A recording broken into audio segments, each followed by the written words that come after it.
Look, detectives combing through the hood looking for a corpse. Draco hitting. I don't think your body can endure the force. I whipped the fish up with a fucking hanger or a fork. Told that bitch, go ahead, sniff what you want. There's plenty more to snort. I had an outstanding warrant for a short. Turned myself in, rocking Louis and all my jewelry. I wore the court.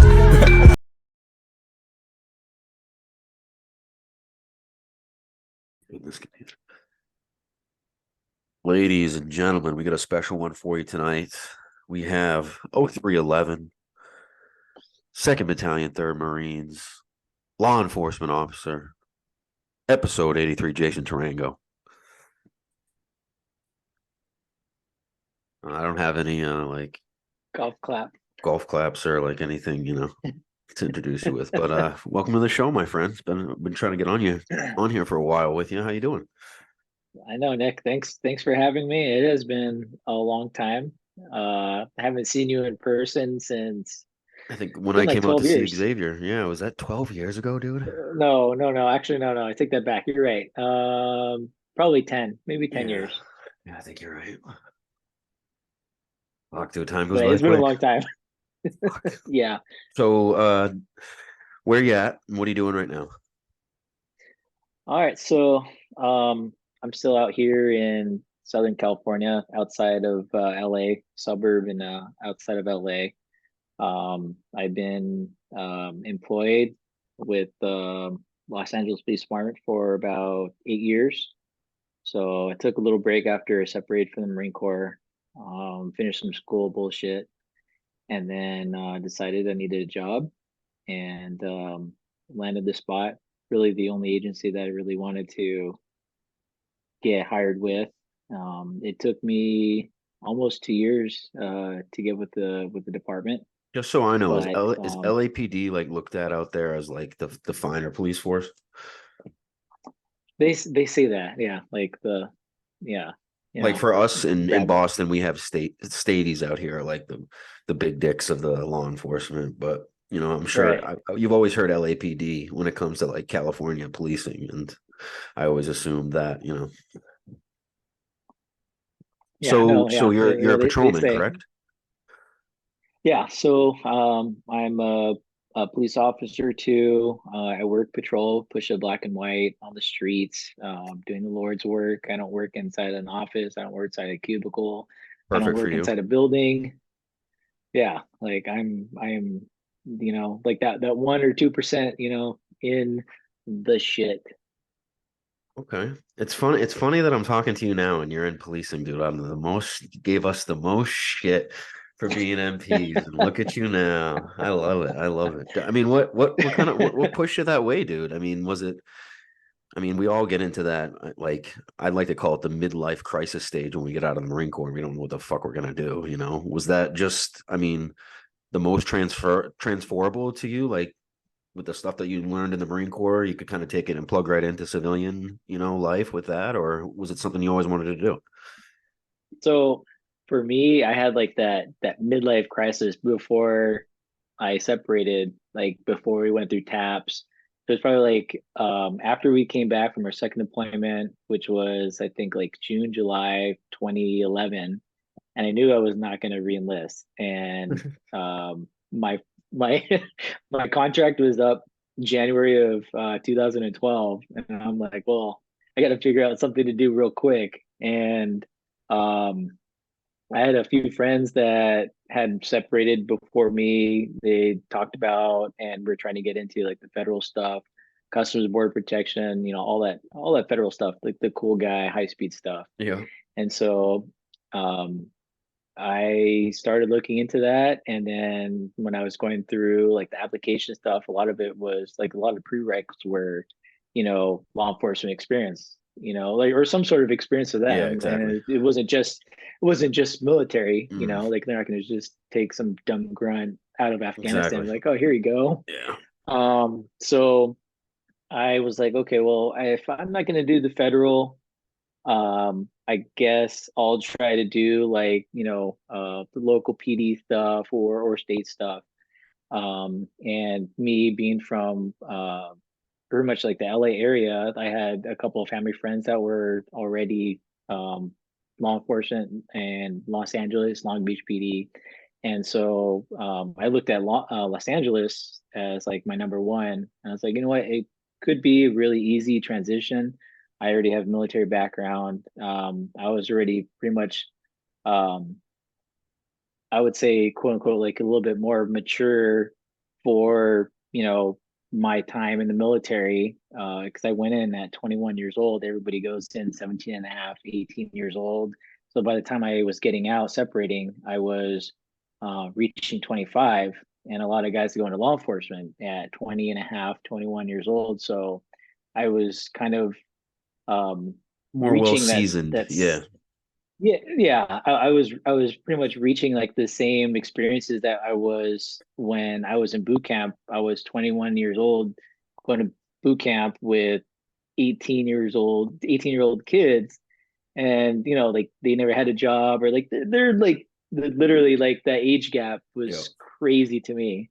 Like being in the fleet, being in the barracks, being 21 and being able to buy alcohol, and you have like 19, 20-year-old kids like, hey man, like can you just buy me a 12 pack? And I'm like, what the fuck? Like I It's feel actually a like big difference. Yeah.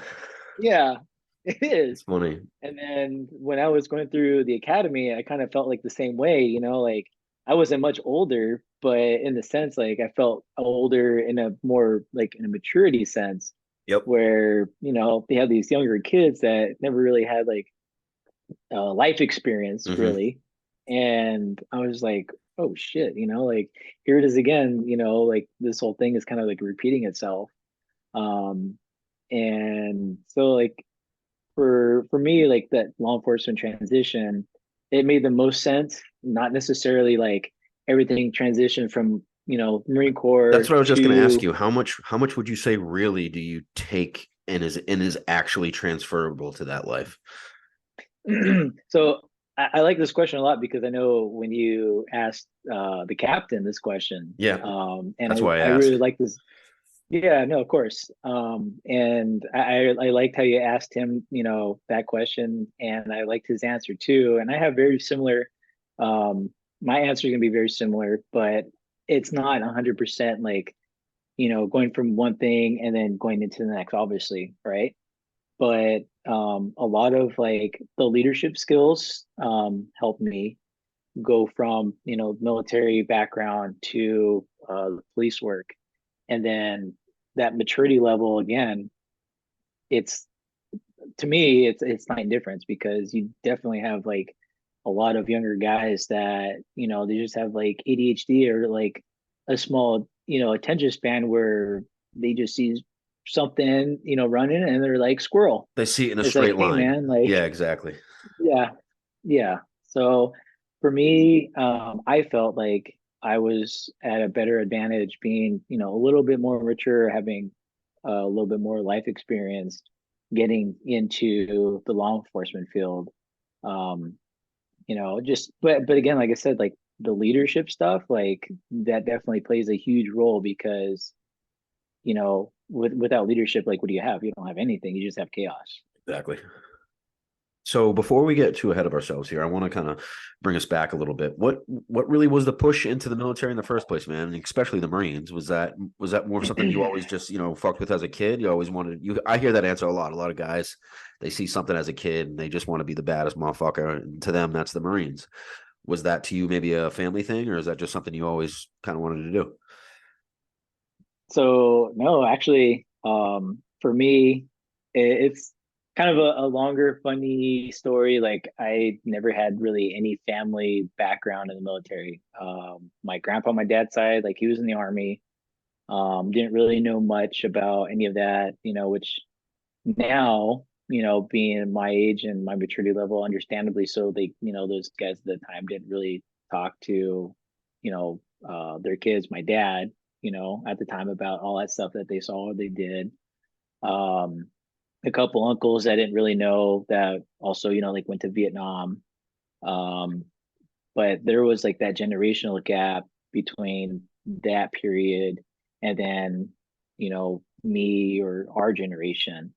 And I had a cousin on my mom's side that went into the army, and he's probably 8 or 9 years older than me. So I just remember hearing stories about him joining, excuse me, when I was growing up, and a lot of family negative feelings about it, like, about all that stuff. And the perception that I remember getting being really small was that, you know, going into militaries for losers, have nothing going on with their life. And so, being maybe 9, 10, 11 years old, is like, okay, well, like, militaries for That losers, sticks with like, you. they have nothing Yeah. else. Yeah. Right. And then, so like, I had that in my mind, and it probably didn't really, like, it kind of faded. And then really, um, like, the catalyst for me was 9/11. I was 14 years old. I was a freshman in high school when 9/11 happened. But prior to that, like, the precursor was um, being in Boy Scouts in eighth grade. I was able to do like this East Coast um, tour, and I was actually physically able to go visit the original World Trade Center towers. And that was July of 2001. Like, literally, like, inside the building, straight No up the shit. elevator, straight to the top, like, top deck, right? And 14 years old, like, you're kind of immature. You're like, okay, like, I'm here, Boy Scouts, whatever, and you don't really Doesn't think mean about anything. anything, Yeah. right? And so, like, and I like those memories, like, definitely core memories for me. And then being a freshman in high school, and then 9/11 happening, and I'm like, holy shit, like, I was there, you know, 2 months ago, 2.5, months prior to this happening. And it definitely struck a huge chord with me because it felt personal. Of course. Because, like, I've been there, and then all of a sudden, like, It's nobody can gone. ever visit. Yeah, it's gone. So, and obviously being 14 years old, like, well, I can't just go and join the military at 14 years Of old, no course. matter what my feelings were. Yeah. And so I went through high school. And then, like, my senior year, I had a few friends of mine went to like West Point Army Academy, regular Army, Navy, what else? Air Force. And then I was like, you know what? Like, I'm just going to try the school thing out for a little bit. And I kind of fucked around in college for a couple years, doing the thing. You're 18, 19, you Say have that less. that Yep. freedom, Rebel right? phase. Exactly, 100% rebel. Like, don't live with the family. I know what Moved I'm gonna out. do. Yeah. Yeah, I mean, but I really, like, I went to junior college, and I had no idea, like, what I was doing. Like, I'm just in college, but, like, what's the No point of me directions. being here? Yeah. And then I just, like, my I wouldn't say rock bottom, but, like, my dead end was, like, right before, um like, it was the winter of 2007, like, late November, like Thanksgiving, Is that Christmas time, going into junior 2007. year?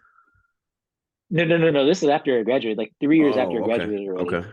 Yeah. So, yeah, as I said, like, I fucked around in school, junior college, for a couple years.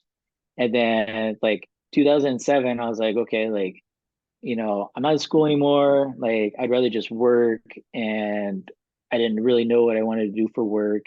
Um, I had a bunch of friends that went into the military. And so, Yeah, like, that's right. Gotcha. little by little, like, a lot of my closest friends were just, like, branching out to the military. And so I had that in the back of my head already.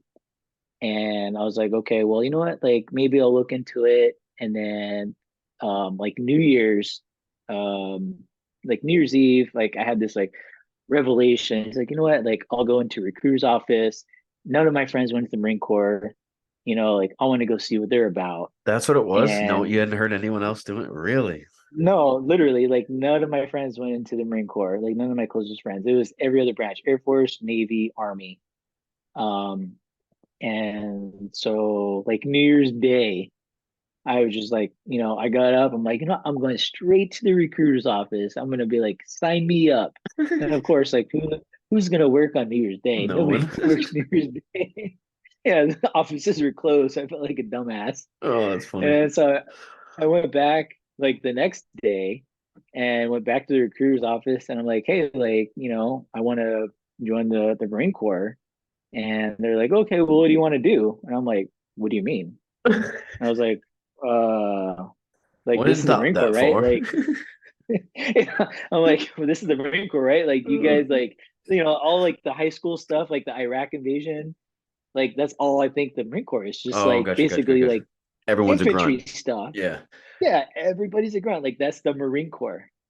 And so they No. asked me like, "What do you want to do?" And I was like, well, "What do you mean? Like I saw stuff on TV. Like isn't that all you do?"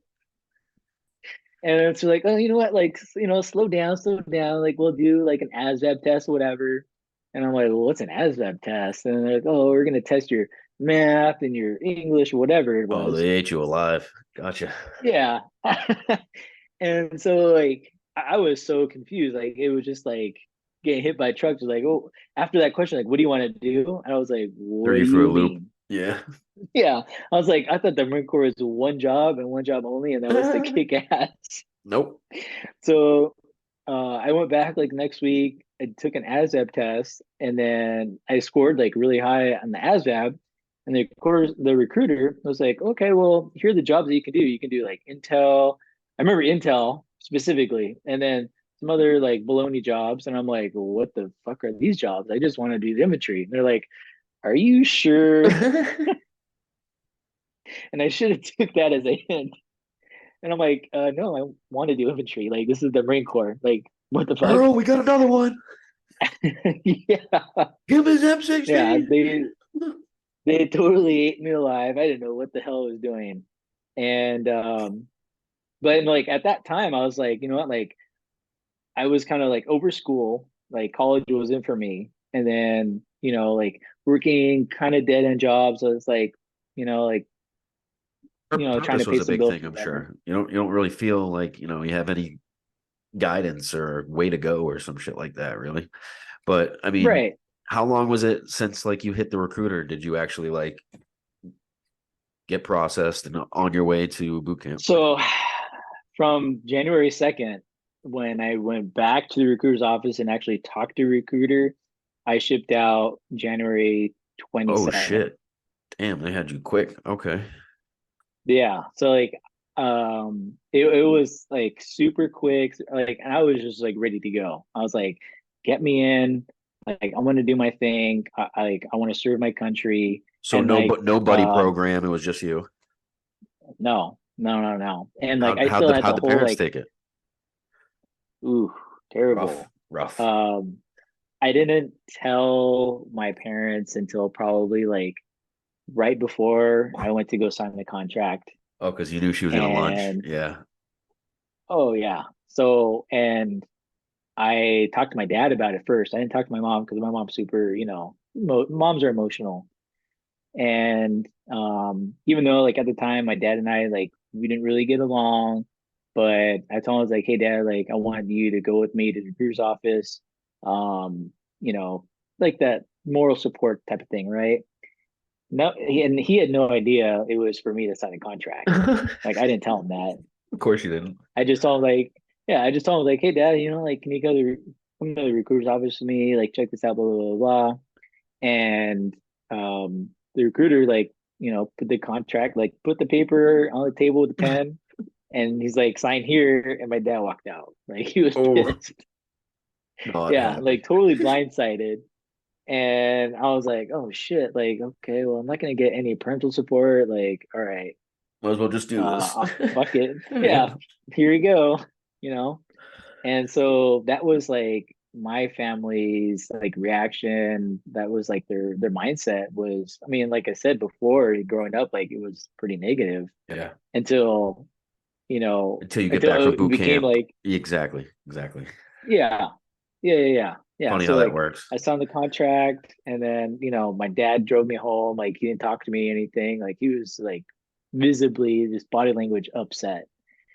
And I mean, there wasn't anything that I could say that would turn like Well, change his honestly, dude, mind that's or that's the mindset. first time. That's the first time you're making your first real decision as a man without them. You know what I mean? So that would Yeah. give I hear it. I hear you. Okay. Mhm. Yeah. I mean, I was 20 and a half. I was 3 months from being 21. Oh, Gotcha. almost 21 years old. Like definitely an adult, but in their eyes, still a kid, Of right? course. Of Immature, blah, course. blah, Of blah. course. And then I think that happened. And then it was like maybe a week later where the recruiter showed up to my house in pajamas at like 3 o'clock in the morning, picked me up, took me to MEPS, Oh and boy. then did the whole MEPS thing for like Oh, 12 hours. oh yeah. Fun times. And then yeah, met a bunch of other dumbasses that signed the contract like myself. Yep. Yep. And then boarded a bus and went straight down to San Diego MCRD. Oh, so right after MEPS you went the same day? Yeah, yeah, Huh. yeah. There I was no think hotel stay. There was no okay, come back in a couple of days. No, it was like we're so. picking you up. This is the last time you're gonna see your kid. Give us the boot camp spiel, man. Did it go well for you? How did tell me about it. Give us like one significant story as well. We always ask for one. So boot camp. So there was probably, I don't know, 30, 40 of us that boarded this like charter bus type of thing, right? And from LA, drove down the 5 freeway towards San Diego. And then I remember we stopped at a Denny's and had like our last meal, Yeah. right? And then and there was no drill instructors. It was just like there's like chauffeurs, or I don't know. It's like there's somebody there to like keep an eye on everyone and make sure nobody had just like ran off. Yeah, yeah. And like I didn't know anybody. There's no buddy program for me. Like nobody. Everybody was a Awkward. stranger. Yeah, like didn't really talk to anybody. Got back on the bus, and then the bus driver got lost going to MCRD, and we were driving through some like strip clubs, and everyone's like, yeah, like just stop here, Let's drop us off go. here. Exactly, right? And then finally, like the bus driver like turned around and we go through the gates of fucking the Marine Corps Recruit Depot, and That's everyone's when it just gets real. silent. Yeah. Silent. Yeah. You can hear pin drops, Oh right? yeah. The Everyone's like, bus, maybe the I shouldn't bus have done stops. this. Yeah, the bus stops, like the brakes squeak, they come to a stop, silent. And then everybody's just like waiting. The lights are on the bus. And then the bus driver just like kind of turns and looks at everybody in the back with this huge grin, like, all right, motherfuckers. That's gonna And be a good then job. Being that and bus then driver. like these like drill instructors just like barge out of this door, they jump on the bus, and everyone's just freaking out, like, I don't know, there's 5 people telling me to do 5 different things. Oh Like we shit. just grab our backpacks or bags or whatever, running out. There's yellow footprints. We're like, okay, I guess I'm gonna stand like my my feet right here. And then I remember at some point, like very, very, very soon after we got off the bus, there's like one guy that's talking, everybody else, all these other drill instructors, like just yelling at specific people, but there's like one main dude yelling, and then people are passing Sharpies and they're telling people to like write numbers on their hands, but then people are writing numbers on the back of their heads because I guess they heard head instead of hand. And like I appreciated my head because I knew what was going on. But like there's some other bald dudes that had like, numbers on the back of their heads. And I'm like, why the fuck would you put a Sharpie number on the back of your head?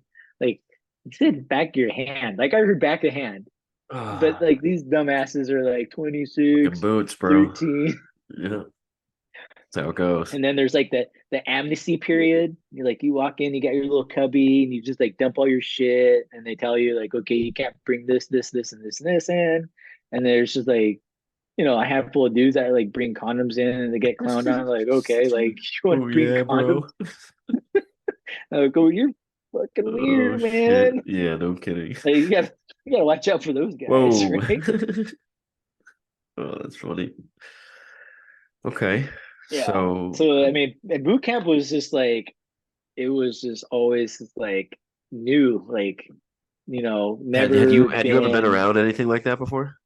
No, no. No. I was just like, all right, I'm just like I'm a athletic wise, like I'm good. I am trying not to stand out, and I'm trying not to be like in the far back, like stay in the middle, right? When did boot camp kind of click in for you though? Because there's always like a part of boot camp that you kind of like really get, so you accept it. You know what I mean? Like this is gonna be my life. I might as well get comfortable. When did you kind of just blend in and you were just, for me it was a So rifle range, around the rifle range. I kind of like just fell into suit.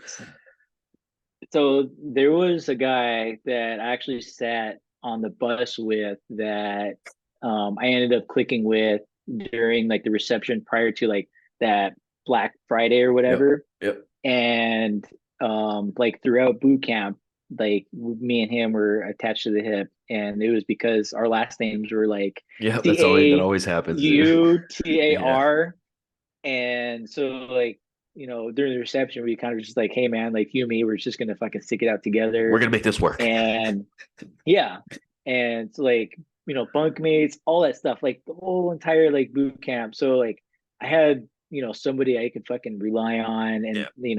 I like feel like that's you crucial. know no, for sure. Like I would assume it would be the same way. Like if you're in prison, you Of find course. somebody you're gonna Same fucking exact click way, with, dude. Yeah. right? Like, not that I've ever been, No, but they but kind of like model it off it, dude. Yeah. Yeah. yeah.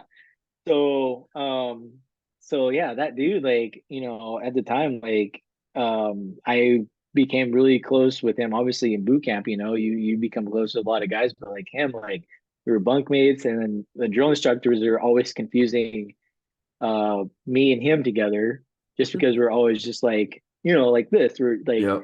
literally like always together. Attached at the hip. And so like whether yeah, so like when one person gets in trouble, like both of us got in trouble. And like we were on the not the parade deck, but what's the outside the drill instructor hut where you're doing getting slayed and doing Oh yeah, push-ups. the quarter deck. The quarter deck, yeah, like we're always in the quarter deck, just Quarter deck. being getting in trouble for stupid shit. Like, I don't know dude, how I the remembered chow that. hall. I don't know if you remember the chow hall. I mean, I Come know you're on, that East was the Coast only guy, place I but the chow remember. hall, like me and him, we would like snag a couple peanut butter Dude, I packets got from the chow lucky and they hall. made me early chow. That was my job in boot camp. Yeah. Dude, early chow, yes, That's the one to that get. was the yeah, that's the best job because you don't get fucked with. You get ice cream. It's true. It's true. Yeah. But no, like regular chow, like me and him, like we would sneak a couple of peanut butter packets, and then we just Absolutely. like just like take these peanut Don't butter want to get caught packets. with one of those. Yeah. We would go out to like the pull-up bars, and we'd fucking rack out like 20 or 30 pull-ups, whatever. And then like we were pretty much like inseparable all boot camp, and then realized that we are both like O3, so we went to SOI together. And so like it was like, to me that was like the buddy program that Same like thing. I didn't have. Yeah. Yeah.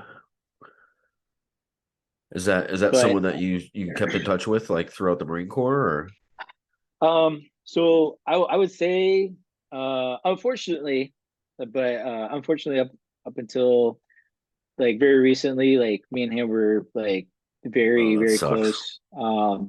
Yeah.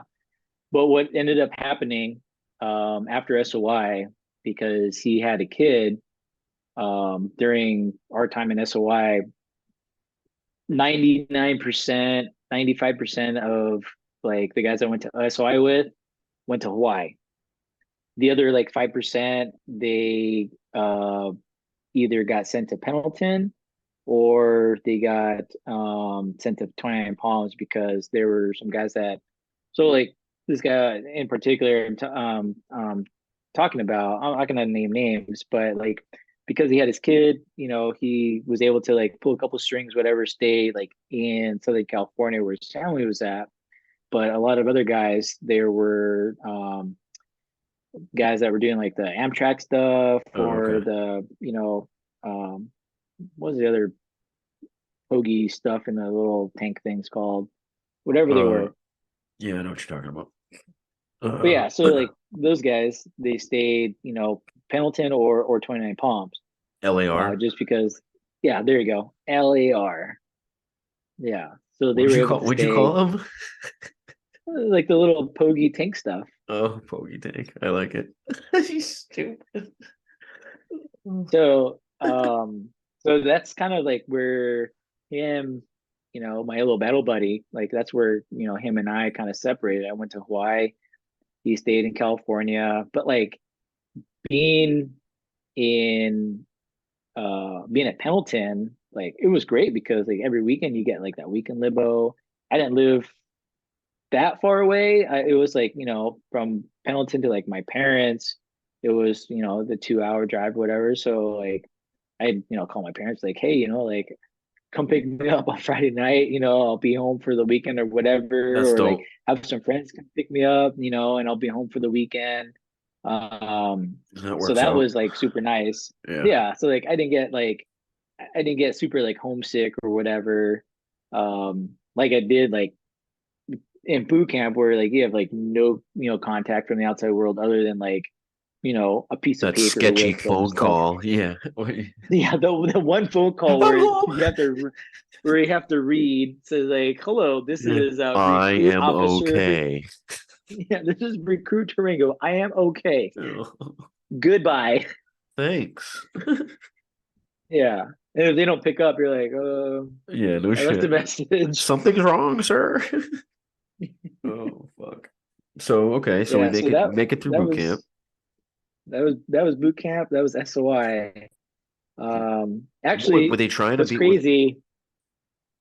What's crazy is that after boot camp, so we get like your 10-day leave, right? Before you have to check into whatever it is, AIT, not AIT, but like SOI, SOI or yeah, or whatever your wherever MOS you're school going. is. What's the Yeah. other what's the POG version of SOI? We just MCT? go to different MCT. You're right. M Yeah. MCT. Yep. Yeah. So there was like that 10-day right leave between boot camp, MCT or SOI. But for me specifically, going to SOI, we didn't go directly into like beginning of School of Infantry. It was May 5th, we ended our 10-day, and then there was like maybe a month, at least 4 or 5 weeks of, they call it guard duty at Pendleton. And so you're not even in the School of Infantry. You're kind of like in a limbo where they have different batteries or armories that this guard duty, like Oh, that sounds you basically shitty. have to stand guard. You Ugh. have to stand guard. Ugh. And it's not only it's pretty much like standing duty, right? So you have the duty at the barracks, and then you have a duty at two other different Where barracks were your that have posts? What were you armory. standing? Dude, I don't even remember because there was like one super far away we had to take Ugh. a Humvee ride in, and then like they will download a mag, and then recount the rounds into the mag, and they're like, here's your 30 rounds for each of you and your battle buddy. This is on Here's Pendleton. you're gonna Yeah, this is at Pendleton. It's guard duty. There's at least three like off-site like locations they have to stand guard, and then there's a road guard where you and another battle buddy are wearing the stupid bag belts, Oh and yeah. you Oh have yeah. the fucking vest. You got flashlights, and you're just walking up and down the road Oh, it sounds like looking a for, I blast. don't know, looking for IEDs. I don't know. Yeah. Yeah. Yeah.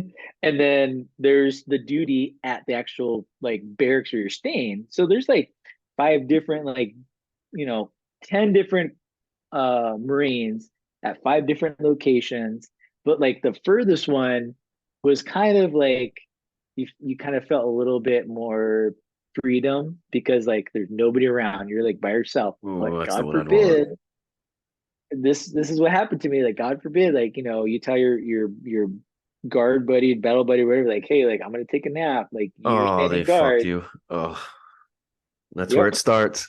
Here, here comes the Humvee, and then here comes your Kevlar getting smacked off your head Oh, because both of you guys fell asleep. oh, what a turd. Yep.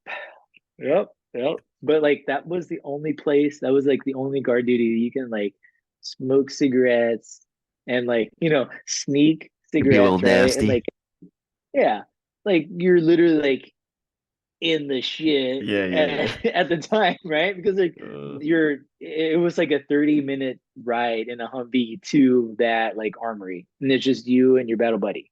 The two M16s and like 30 rounds, just taking boot pictures, whatever, with your cell phones. sounds like a And that was it. blast. Nothing better. Yeah, that was like that was Jason, guard. I haven't really had the chance to like have a grunt on here to really kind of tell me this. So, would you say as a grunt, you got most of your like I mean, this probably makes more sense. I mean, you would say you got most of your like good to go training from your actual unit versus SOI. How was SOI for you? Did they teach you like the mechanics you needed to know, or is that more stuff you picked up from the unit you went in from doing like this and asin all the time, or just hitting ranges all the time? What does SOI really embed into you? So that's a good question. Obviously, like SOI is like the very bare minimum basics, right? Like here's your gun, here's your Yeah, M16. This is how you, like, a little bit higher than boot camp, like, education level, right? Like boot camp would be preschool, and then SOI would, you graduate to like, kindergarten or first grade or whatever. And then it's literally like it's still basics, but you build off of a more specific, um, I guess, specialty, right? Because it's, infantry specific because you have 0311, 0331, 0341, 0351, even though like at some point they all kind of branches branch off. out, but like Yeah. you're all under like the same infantry umbrella. So at the very basic, like the Marine Corps says, like everybody's a rifleman.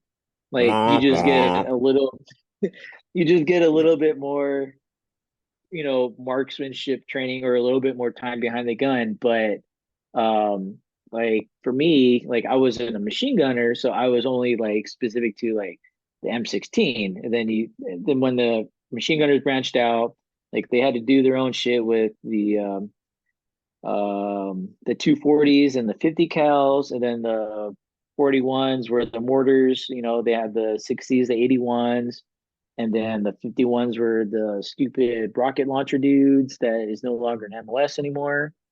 How do you feel about that? But you know, I think it's kind of it's unfortunate, but at the same time, it's Somewhat like necessary. if you think about like the flamethrowers from like World War II, like they don't like that Same job thing. doesn't Same exist thing. anymore. Yeah, I get It's you. just it's technology Yeah. as it advances. Like you kind of have to Oh, I just people have because you said that, I gotta piggyback off this, dude, because as just a younger Marine, we're gonna have a good combo. I always heard that warfare is gonna evolve. It's always gonna yeah evolve. It's gonna evolve. And I just envision that, you know, to affect the ground pounders, like the guys like actually on boots on ground fighting. You know what I'm saying? But really, look at what's going on right now, dude. Warfare evolved is what? Disinformation nowadays, dude. It's not even fighting. It's affecting the trends that affect the people that vote for the war. It's insane. It's like yeah 3D chess, dude. Insane. I don't know. I kind of just had to talk to somebody about that. How do you feel about no it? it's like um like I don't really, I don't watch the news too much. Like a lot of this stuff, a lot of the current events, that I get from like social media. Like I got rid of cable uh TV like maybe a year and a half ago, just because literally because I just never had time to just like sit on my ass and just watch TV. And like So if I what are was you gonna sit paying on my ass and for? watch Yeah, TV, exactly. like am I gonna watch the news? Like Fuck no. no. Like I remember during 2020, like that's what everybody wanted to do. They wanted to sit in their ass, they want to watch CNN, they wanted to see like these grids just like spike up and up. And I'm like, well, I'm not gonna waste my life watching this bullshit. Yeah, exactly. um and then like I mean even still like before like or during that time like 90% of the stuff that I'd watch on TV is like I want to watch actual like Netflix or like Well, where would stuff you like because you don't watch the news, bro, where do you get your information? Is it more like Instagram or just independent news media or some kind of independent so news outlet, if you will? so it's changed over the years, specifically like since 2020. But me, I'll say me personally, like being more conservative, I watched a lot of Fox News. Same here. And um unfortunately, my parents are on the opposite Oh, spectrum. that must be fun. So yeah, that was a very intense, interesting like year and a half, 2 years of like Will they at 2020. least hear you out? Like no, I feel like that's tough for a lot of people on the other side, dude. They don't like to hear you at all. No, I mean, I feel like for me saying anything to them, it's like it goes in and it Yeah, comes they don't even out. want to consider it. And like I mean, I don't want to like put my dad on the spot, but like my mom is like not at the time, like she wasn't just like up to speed with any of that stuff. Like she never She cared, just went right? with the Whatever. home It's team. just yeah, she just like whatever my dad said, like, okay, Yep. like I'm gonna agree with, my husband. The safe route, And the so safe like route. yeah, and so it was always my dad and me, like we would just be like, he'd watch CNN, I would watch Fox News, and then like we would just, you know, Bicker all back and this forth. stuff. Yeah, like as soon as like the whole like pre-vax, like the I don't even remember what that stuff was called anymore. But you just kind of like, social distancing, like all that bullshit. And meanwhile, like I was still employed like as a police officer, and like for us none of that like mattered to us. Like there wasn't like strict enforcement like hey, like when you go to radio calls you need to stay 6 feet away, you need to wear a mask, like like there was no precaution. It was just like hey, like business as usual. But the rest of the world, Was freaking out. business, yeah, businesses are closed, or like 6 feet social distancing, or you have to drive in your car by yourself with your mask on, like all this stupid shit. And like I knew it was pretty much bullshit from the very beginning. Like I remember working the first day in LA where like the whole like shutdown started. Like, and it was like the purge, Nick. And For like real? when I mean like the purge, like it was like the purge. Really? Like I mean, in my car on the PA, I played like the purge siren on, on the PA, but like there was no cars, there's no people, What's businesses the were ROE for you closed. guys at that point, dude? We didn't even know. It was like I said, like for us, it was just like business as usual. Like we had to work, Just professionalism, at the Yeah, highest. Yeah. yeah. And so that was like March of 2020.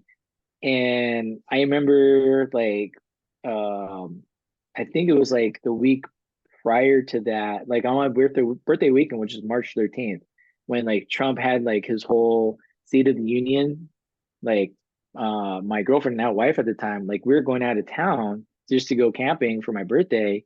And like I remember watching the TV like right before, and like Trump was on the TV, and I was like, babe, like this is gonna be weird. Like, what's gonna happen? Like, we're going out of town for the weekend. I called up one of my close buddies, like, hey, dude, like I don't know what's happening. Like Trump's saying this stuff on TV. Like the world's kind of chaotic. Like Australia was on fire, Kobe just died, whole bunch of stuff was going on, right? Yeah, Like I that remember was that. like that Yep. that was like that first couple months, right? And so I like we were going out of town, we were going camping, like we were just like whatever, like we just want to like get out of town. And like Trump was on TV that Friday while we were trying to leave. And on the road, I called my buddy. I'm like, "Hey, dude, like I'm gonna be here. This is my location. Like if something happens, like if you can't get a hold of me, like this is where I'm gonna be at. Or like if you need to like bug out, come out here because we're gonna be in the desert." Dude, we come back and it was like night and day difference. Like shelves of food, like shelves are empty at grocery stores. Oh, really? Toilet paper was it was like coming back into like a movie of like Zombie Land or something. Damn. Like because like normally like we'll come back from a camping trip to get groceries for like the following week, and like we went to a grocery store like we normally do, and like toilet paper's gone, like shelves are empty, like canned foods, like nobody wants People were like freaking out. Yeah. yeah. And we literally came back, we're like, what the fuck is going Damn. on? And like we were out of like cell reception, like off the grid. And so like we came back into town and we're just like we're scrolling like holy shit, holy shit, holy shit, what the fuck, what the like, oh my God. And that was like the start of it. And then I Yeah. went to work, and then like LA did like their actual shutdown like the following week. And I was just like, okay, so like what's going on? Like the commuting was cool because there's literally no cars on the Yeah, there's no freeway, traffic, right? but it was like it was, like that first couple, like the 2 weeks to slow the spread, right? Yeah, I It know. was like a lot of people are confused, like, okay, what's gonna happen? Like, okay, we're gonna not work for 2 weeks, we're gonna stay inside, and then that 2 weeks turned into three Damn, that was years. wild. But yeah, dude, I couldn't talk to my parents about it because it was just like, you have this information, CNN, Fox, like all these other people that want to spew their like opinions. Like obviously, like I have my own opinion, and like when my parents were like, "Oh, we're gonna get the vax," we're gonna get, my youngest brother like, "Oh, we're gonna get him the vax." I'm like, "Whoa, whoa, whoa, whoa, whoa!" Like he's almost 18. Like maybe you should wait and then let him make the decision. Yes, exactly. But they're like, no, no, no. Like everybody's We'll like, go ahead and make it for them. yeah, we want to be protected. Like, and That's a so tough it one. like at that first year, it was like I hardly saw my parents. Like, Damn, if that's they rough. if they came by the house, like they would just like come to like the porch and like drop off or stuff or whatever, or like do a drive by, like the drive by Yeah, yeah, yeah, birthdays, yeah, yeah. right? Dude, it was such a weird time, and it Dude, was I just always talk about this, how like that kind of showed the real in a lot of people. Well, not the real, but it just showed you mm, how a lot of people really no, believe. Why? What do you think? no, you're right. No, no, you're Oh you're yeah, absolutely right. It yeah, would it showed the real people because yeah. there were like a handful of people that like I absolutely stopped talking to at the Same time here, because dude. so if you're getting into politics, about like the whole George Floyd incident, Yep. right? So me being in law enforcement, that was a huge like catalyst Oh, of to course, how we do our job, or of I do my course, job, of course. and so after that whole thing happened, like dude, things changed even more outside SOPs, of TTPs. Yeah, yeah, yeah. outside of just the pandemic, because you have the pandemic, but then you have the Bunch BLM, of other George drama. Floyd, Yeah, yeah, yeah, yeah, yeah. and that was even bigger than the original COVID stuff, right? And so yeah, like I personally like stopped talking to I cut off friends I know because of the shit they were their personal spewing. beliefs. They're like, Yeah, like they're literally pointing fingers at me. They're I know. like, no, For like, believing in something, you know what I mean? Like, yeah. They're like, you killed George Floyd. I'm like, I didn't. excuse Like, me? yeah, like they're literally pointing fingers at me. Understandably, like I know what they're like trying to do, like generalize law enforcement as a whole, but they're like specifically like targeting me for this, and I'm like, hey, wait a minute, like not every cop is bad. Right? Like, yeah, there's a few you know bad apples. In every aspect of life, though, that is how it is. Yes, yes, yes. Dude, honestly, it And just really scared me how something so simple could just cause such mass chaos, dude. And it was just very eye-opening, bro, to say the least. yeah, yeah, and then after that, it just like progressively like got Kept worse getting and worse. worse and worse. And now you got men Yeah. saying they're women and women saying they're men and a bunch, which really ultimately, bro, is just a distraction to get us fighting over something ridiculous to shed the light on something else that's just I keep digging deeper in this stuff and I keep getting more and more aggravated about what I really see and it's blowing my mind, dude. But before we get off on another tangent, No, yeah, no. Let's we were at separate the SOI. politics. We were at SOI. Now, being someone that really wasn't into the military before, dude, what was your first love? Was it weapons? Was it just finding out how to do things more efficiently, different ways, or just really the grunt mindset? Which really kind of caught your love first? Um, I don't know, like so for me, like being in the military was like my first like head-on experience into like firearms, like all firearms. Like my family, like they were never, into guns, or I didn't grow up like being around guns or anything like that at all. Aside from like being in Boy Scouts, that was like the only experience I had with like shooting shotguns, like a 22 gauge or 20 gauge, 12 gauge, uh, like a 22 rifle, Yep, like yep, BB guns. Like yep. that was like my only experience, right? Archery, and then I went into the military, and then like you go into like grass week and you start like doing this, range week and stuff with like your rifle, and you're like, oh shit, like this is kind of cool. Right? um Obviously, like the very beginning, like it's intimidating because you're like, Yeah. oh shit, like, But I think I got right when this. you find out that, oh shit, I can manipulate this and I can affect where my rounds hit, that's when it really kind of like hits home. Yeah, and so like going from that into SOI, and then just seeing different like weapon systems, obviously like M16, and then you go all the way down, machine guns to the AT4s, LER, or not LERs, but like the SMAs, laws. Yep, yep. You're like, holy shit, like we got a bunch of guns here. Oh Like yeah, this is oh kind of yeah. like I like I like this gun club. Um, so like that kind of expanded, opened up my eyes to like guns and shit. Yeah, yeah, yeah. um like I'd never really had that experience before, but like that was just like a deep dive into it. But um like for me it was just like, okay, like this is, these are rifles, guns, machine guns, whatever, rocket launchers, like this is just work. It wasn't just like I'm obsessed with it. It's just like, okay, like this is my This is what I rifle. do. Yeah. Yeah, this is what I do. Like there are many like it, and this was in mine, and blah blah blah. Like that was just like, okay, this is my rifle, cool, that's it. That was my mentality. Gotcha. Okay.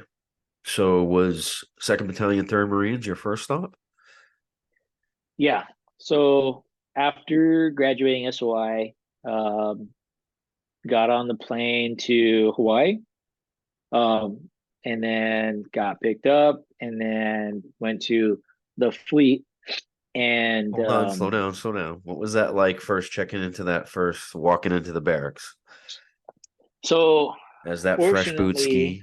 Oh, unfortunately, let's hear this. for no fortunately for me, my unit was on Deployed. deployment. Yeah, they were deployed when we got to Hawaii, but we had the Avalon guys that came back to Hawaii that we Oh, had to deal with. gotcha.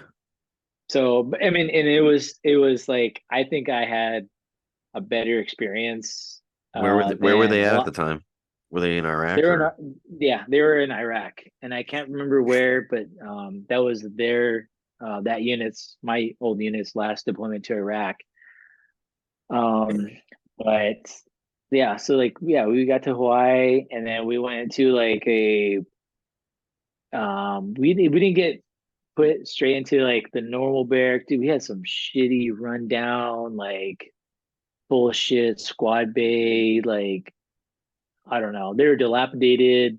Like they don't exist anymore because I went back 2 years ago to that same base and like they definitely don't exist anymore. But like at the time when I was there, 2008, like nobody should have lived there. Oh man. And but like, it was just they put in like the bunk beds, whatever, like they made it a squad bay, even though they were like They're getting probably banged for that right now, dude. Finally. Yeah. yeah, like they probably tore down like the condemned, signs and tore down all the tape, whatever, just to put us there. I'm sure. But yeah, it was almost like being in receiving again, for a couple weeks until they figured out like where to put us in the actual barracks. And then that's when I realized like, okay, like these are like admon guys from our actual unit because the whole unit's still deployed. So for probably like 2, 3 weeks, like, we were just doing like the whole going through the motions, picking up gear, going to stiff, like all that Fun bullshit, stuff. making sure like, going to medical, making sure the records are, following us or up to date, then all that admin stuff. Box check And shit. then, yeah. And then, that was in like late July or like the first week of August. And then I remember like the middle of August, like the unit came back. And when I say like they came back and they wanted Oh everybody to know yeah, on the man. island. Uh, Yeah. And it was like boom, like blew my mind. Just like where did all these 100 fucking Marines come from? And why are they all fucking drunk? And why are they all assholes? Like I'm oh just here, shit. like hanging out in my barracks room, like reading the book, whatever the fuck I was doing, minding my own business, and then I just get like a hey boot, open up the door. And I'm like, who the No. fuck is this? No, yeah.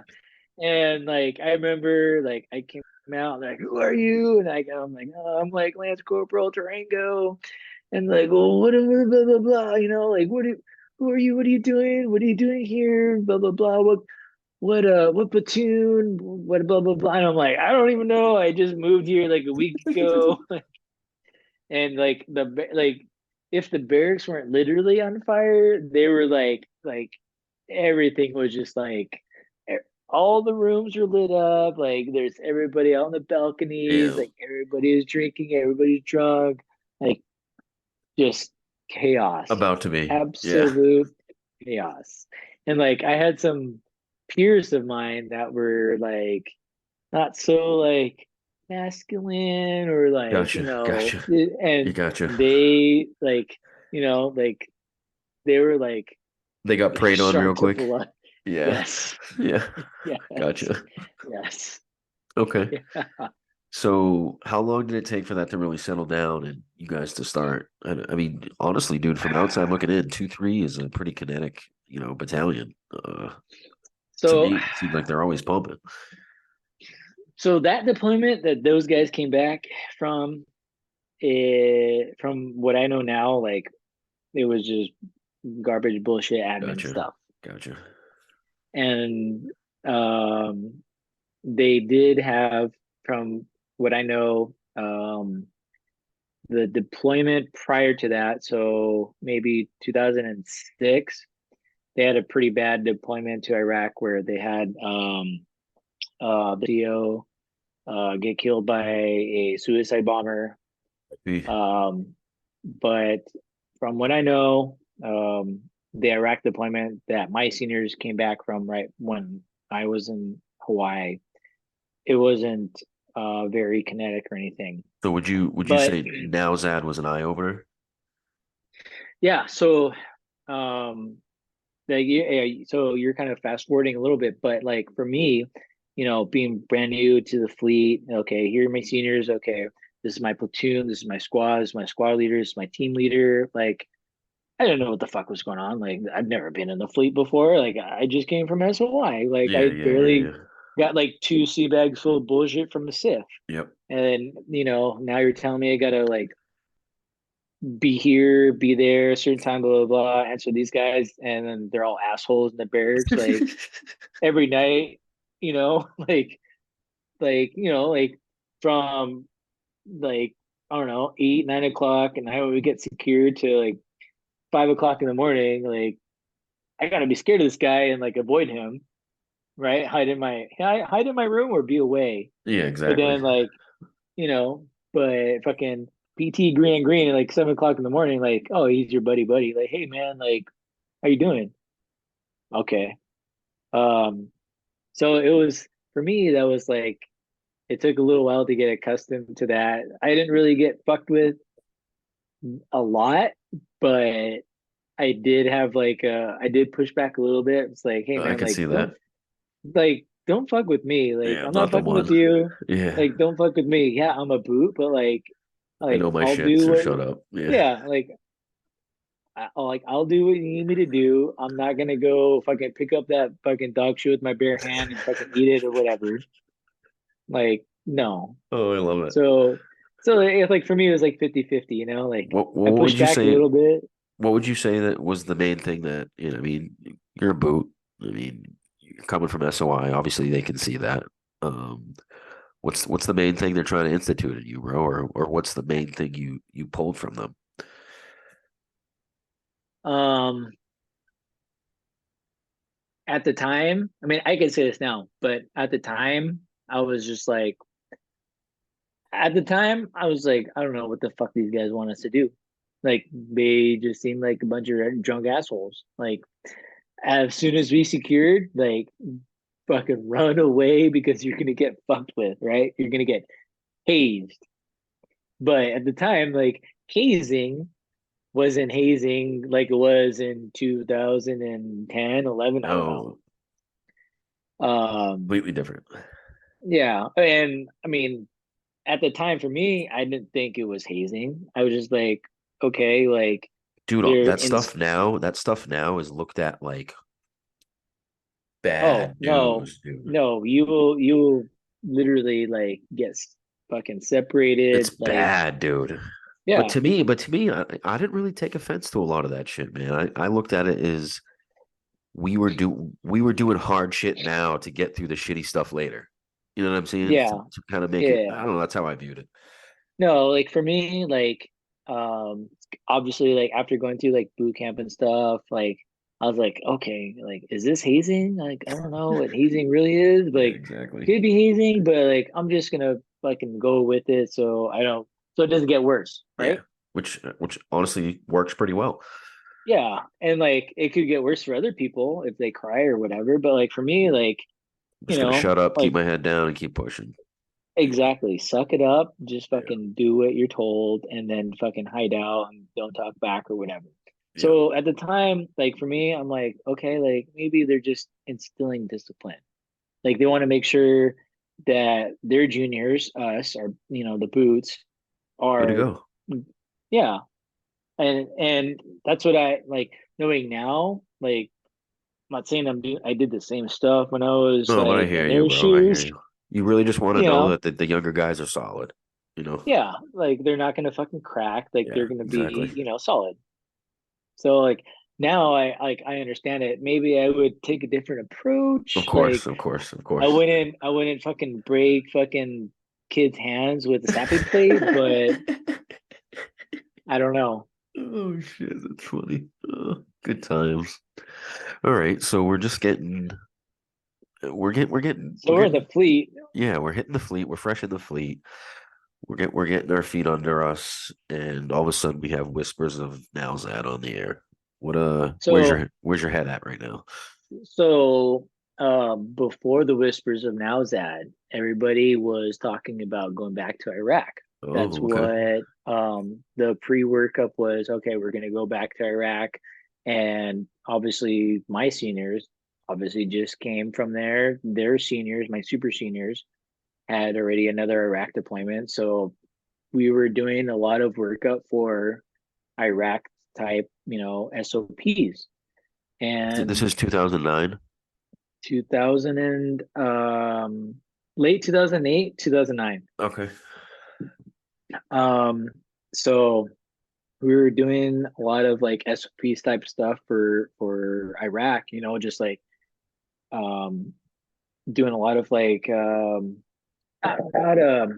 wound clearing or wound searching, but like like you're gonna be going into like big cities with like not Gotcha. not mud huts like what we went to, but like Buildings.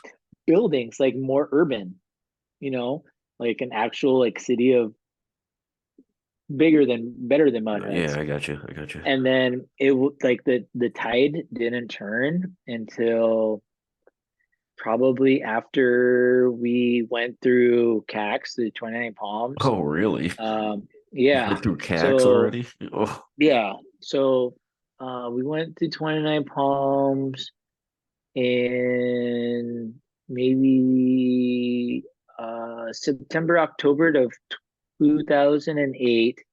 And then we went to the big island of Hawaii in January of 2009. And we did more like workup stuff there, which it's kind of the same but different. You're kind of doing the same shit, but like on lava rock. So you're getting more fucked up and your camis are turning red. Um, but around that time, like January, February 2009, is when like our CO was like, okay, well, guess what? We're not going to Iraq again. We're going to Afghanistan, and we're going to change all of our SOPs, and everything is like everything you learned, like forget it. We're gonna learn new shit. I mean, was that, does that get you pumped up, or in your head, are you like, fuck? Well, I mean, having going through like 29 Palms, like combat arms exercises, and then going through like mainland, all this other training, we're like, okay, so we did all this other training for Iraq, so how is it going to change Gotcha. for Afghanistan, or like what needs to change for Yeah. Afghanistan, right? Like we don't have the time, or do we have the time? Or the people that have been there. Yeah, exactly. Right, right, yeah, because yeah, we had nobody from our unit that had been to Afghanistan since I think 2005 or six. And so yeah, like the CO, our battalion CO came out, was like, okay, well, like we're going to Afghanistan now, and like this is some of the preliminary information that we got from the units that are out there, and everything is going to be pressure plate IED, and we're going to be doing ranger file patrols, and it's not going to be an urban environment is going to be everything is like out in the open, like basically the opposite of what we've been training. Gotcha. And we're like, Oh, perfect. yeah, but what the fuck? Yeah, Like, seriously. so let me forget everything that I've been fucking training for.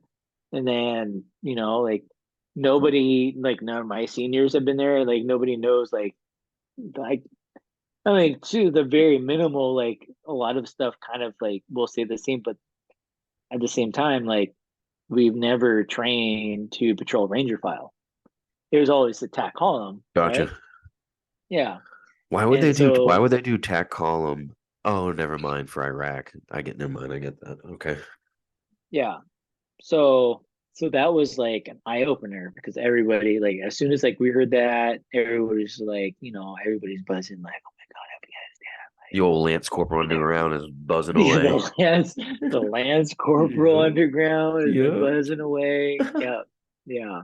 Yeah. And yeah. And so that was like for me, I'm like, okay, well, like I told my family prior to like, okay, like we're gonna go to Iraq and it's probably gonna be a chill deployment, just like, you know, what I heard my seniors deployment was like, and then like, oh, you're going to Afghanistan. Obama wants everybody in Afghanistan. We're like, what are we gonna do there? I think Nobody that's a real knows. moment for every Marine, dude. When you hear you're going to Afghanistan, you're like, okay, time to put the Yeah, old varsity jacket on. yeah, because like prior to 2002 or three, like not very Marines were getting deployed to Afghanistan. Everybody was Iraq, Yeah. right? So yeah, I didn't know. Nobody knew. Yeah. Well, would you, just so I know, how similar was Nowzad to RAO where we were at? So going into my first deployment, um, we did change some SOPs a little bit. Like I said, we went from being taught like the tactical column, every other guy, Yep, I'm aware. to a ranger file, straight in line, and then we did have a lot more medical training with our corpsmen. Now that they got more information from like the corpsmen that were over there, or medical staff and stuff, that a lot of um the basically a lot of the threats over there were IEDs, pressure plate, RC. So we were basically training for double amputee casualties instead of like gunshot wound casualties, Gotcha. which is two different spectrums Big time. of medical training. So the last month, 2 months, probably a couple months before we like went out to deployment, it was just like, you know, this is going to be like updated medical training, updated like tactical SOPs type stuff for, Afghanistan specific. Gotcha. But also like, don't forget what you learned about Iraq training or whatever. Um, and then we went through a couple different fobs going into Afghanistan, like you and I did. Yep. And then we went to Leatherneck, and then that's kind of like where everybody kind of split up to their own Okay. individual AOs. Were you mounted at all or all dismounted? No, so we got flown in everywhere we went. Okay. Um, When you say flown in, so what kind of? we got flown in through so we went to Kyrgyzstan from Hawaii. So we went from Hawaii to March Air Force Base in Riverside, California. We picked up some like engineers and some other pogies. And then from March Air Force Base, we flew from there to Bangor, Maine. From Bangor, Maine, we flew to, I think it was Ireland, then from Ireland to Germany. Then from Germany, I think we went to Kyrgyzstan. And then that's kind of where like everybody like reassembled Congregated. Yeah. from, yeah. And then from there, we kind of took like, I want to say it was like another military commercial flight from Kyrgyzstan. It was like a C-130 or C-10. No, it wasn't a C-130. It was like a C-10 C-10. Yeah. um, to Leatherneck. Leatherneck. Yeah. And then from there, like kind of dispersed into like companies, right? Okay, company's going here, this company's going there, this company's going there. And then we, just wander around and wait until like, hey, we're gonna send you guys or us to where you're going. But we got flown by Hilo from Leatherneck, from when I remember, to Nowzad in the Oh middle of the shit. night. Damn. And so like you don't see shit but black and then like dust. And so that was like my first like got airdropped into fucking Nowzad in the middle of the night and didn't know where anything was at. Everything was black, like no fucking glow stick, no chem lights, nothing. It was just like, Black. just you're gonna follow the HESCO walls. Like you're Oh, gonna get there sounds miserable. eventually. Yeah. And then like, like we found our hooch, you're like, okay, everybody take a cot. Okay. And then like the next day, I remember waking up and like in Afghanistan, like real, like, Afghan proper. yeah, real, like this is like where I'm gonna be working at, like in the shit. Woke up, I'm like, okay, here's the mountain range, the sun. I'm like, okay, like I feel like, Got your yeah, this bearings. feels like, yeah, this feels like Afghanistan. Gotcha. Okay, yeah, Gotcha. yeah. All right, I'm in the shit. Got You it. Like, drink what's in the going on? stench. Yeah. Yeah, yeah. And it was like late April, so it was Okay. getting warm. Gotcha. Poppy season's among you. Yeah, yeah, definitely. Gotcha. Okay, so what are you dealing with over there, man? Give us the landscape kind of. Who runs the area? What are you dealing with? Kinetic wise, are you talking ambushes? Are you talking just, a couple IEDs going off and maybe some pop shots, maybe some muzzle flashes? What are you really seeing over there? So the very beginning of the deployment, it was, we were doing like the handoff with the outgoing um Which Marine was units. I think it was 3-8. I think it was 3-8. okay. And so we ripped with 3-8, or they ripped with us. I don't know what the terminology is, but we relieved 3-8. And they kind of were the ones that were kind of telling us like what their SOPs were that we Like a should. like a left seat, right seat with them or something. Yeah, Yeah. they were telling us like, the SOPs that we should adapt to, you know kind of conform to like all of our um everything that we were doing in the AO. And so a lot of it, like I said, was Ranger file Yeah. and a lot of minesweeping. And so they kind of gave us like, they kind of color coordinated the AO, and they told us like, okay, certain colors, like you can totally go and patrol, like you're not going to see contact. And then these other colors, like you you step past that Avoid. line, you step past that line, and you're fucking See you like, later. yeah. So, um, Nick, can I take a bathroom Yeah, break? go for it. Go for it. We'll pause it Okay, real quick. all right. Yeah, yeah, yeah. Thank. Now's that it is. Yeah. So back to Nowzad. Um, yeah, my first deployment. I wouldn't say I was scared as shit, but Well, what did you heard, bro? You had to have heard something about the AO. What are they telling you? it. So I think prior to us getting there, obviously like our CEO and our captain, um, our company commander, like kind of kept things on like the down low. Which is But stupid. yeah, I mean, they really downplayed it, because once we got there, we kind of heard like the full fledged, like, you know, it's super chaotic, super kinetic, like just it's a fucked location.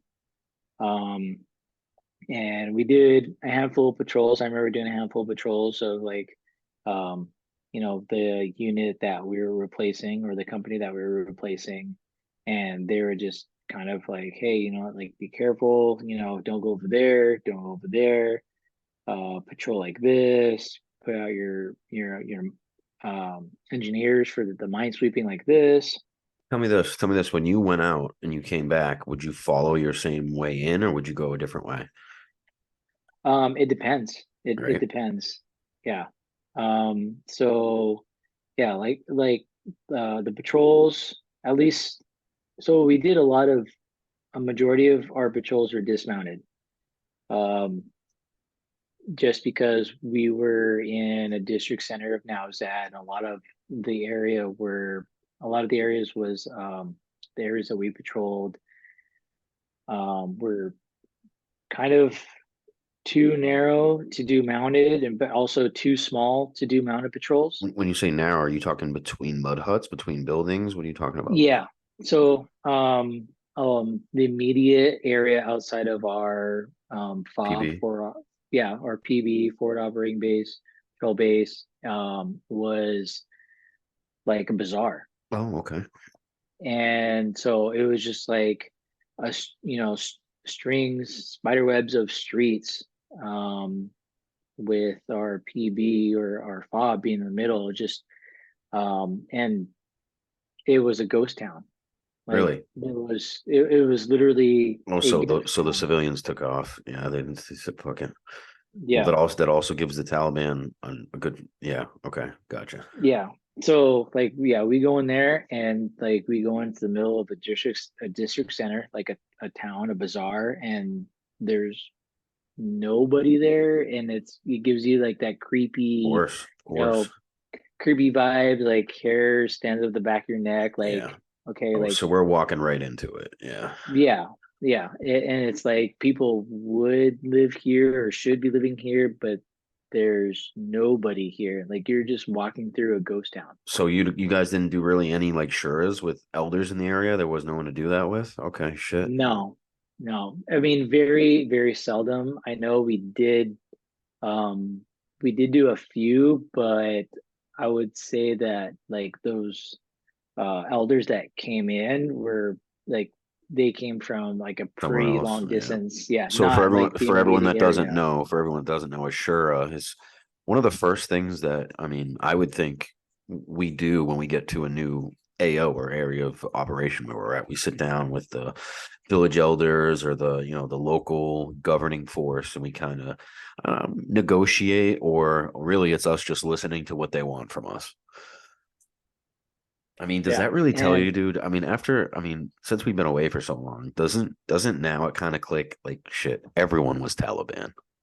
Like, really, it's really us negotiating through them. It goes right to the Taliban. I mean, yeah, pretty much. I mean, yeah, now, like knowing what we know now, thinking about it, like these shuros were just like those guys are like a middleman yeah, between yeah, like the yes, exactly, military exactly or what it the was. government, whatever, Mm, to the Taliban. And like the Taliban was like, hey, like how can we get more money? yes. And then during the shuros like, How oh, can we we want more money. extort the American government even more? Yeah, no, 100%.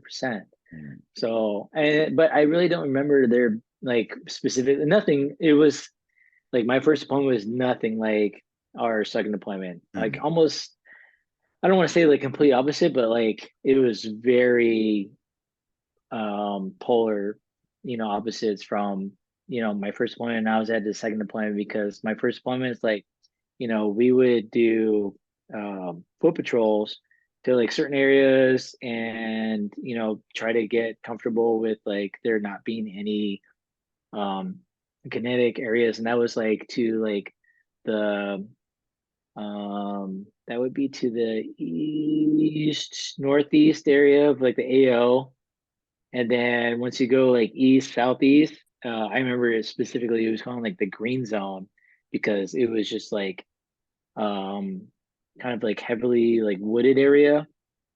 Like once you go to like the green slash like orange, like you're 100% like guaranteed to find Gotcha. like you're gonna get contact.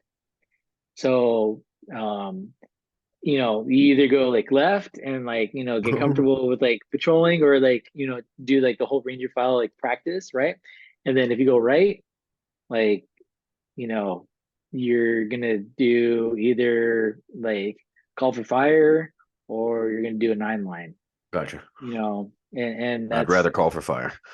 yeah, and like it was like that deployment, my first deployment, it was super kinetic. So we got there, I think Mother's Day is when we left to um that fob, and then early June or late May, like we had a first casualty, and then like all the way through October, like we were just getting casualties after How casualties.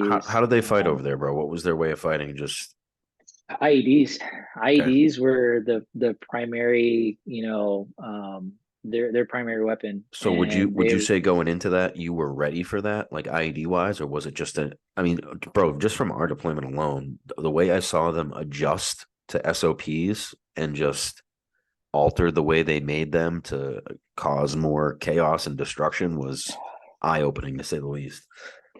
no, I would say no, because all the workups that we did, it was for like, the super urban, Yeah. Iraq deployment. There Yep. was, Going down a straight various, road and looking for trash on the side. Yeah. Yeah. yeah, and then you had to look at the buildings or the windows of the buildings or whatever, but nothing was really, we weren't really trained to look for The or complex detect. IED ways Yeah, yeah. and I was at, it was like low metallic or no metallic IEDs, So pressure plates pressure though? plates. Yeah. Yeah, no, pressure plates, 100% pressure plates. So it would, having the engineer, minesweeper in the front, like it kind of gave almost like a false sense of security, like, Yeah, okay, like, for sure. we're gonna We're pick up, safe. Yeah. Yeah. yeah, we're safe. But then they would have like um the pressure plate up front, but then the fucking explosives would be like, Yeah. 10, 20, Yep. 30 feet Yep. behind. Smart. So yeah, those guys are like, everybody thinks that, they live in mud huts, but like, no, these guys have No. been doing this shit for Very centuries. intelligent. Very intelligent. Yeah, Just good at being effective with nothing. right. Yeah. I mean, yeah. I mean, they're just like Marines. They fucking Yeah. adapt and then they Yeah. overcome. Exactly. I hate to be like, I'm not one of those stubborn people that can't give credit to where it's due. And those guys, for all that we had, for them to be as effective as they were just shows a certain type of resolve. Yeah, no, for sure. And yeah, it was, every patrol that we did, it was like, okay, like what's gonna happen, like who, it basically came down to like, okay, Who's it who's going to gonna be? find it, Damn. who's gonna step on it. And I remember, we did do a couple of mounted patrols to the north, which we called it Barnowzad, and they backlayed us. Ugh. Like they waited until So wait, that's a situation where you are following the same path that you went it? Yeah, gotcha. So really what that yeah, is them following behind you, correct? Yeah, yeah, that's scary.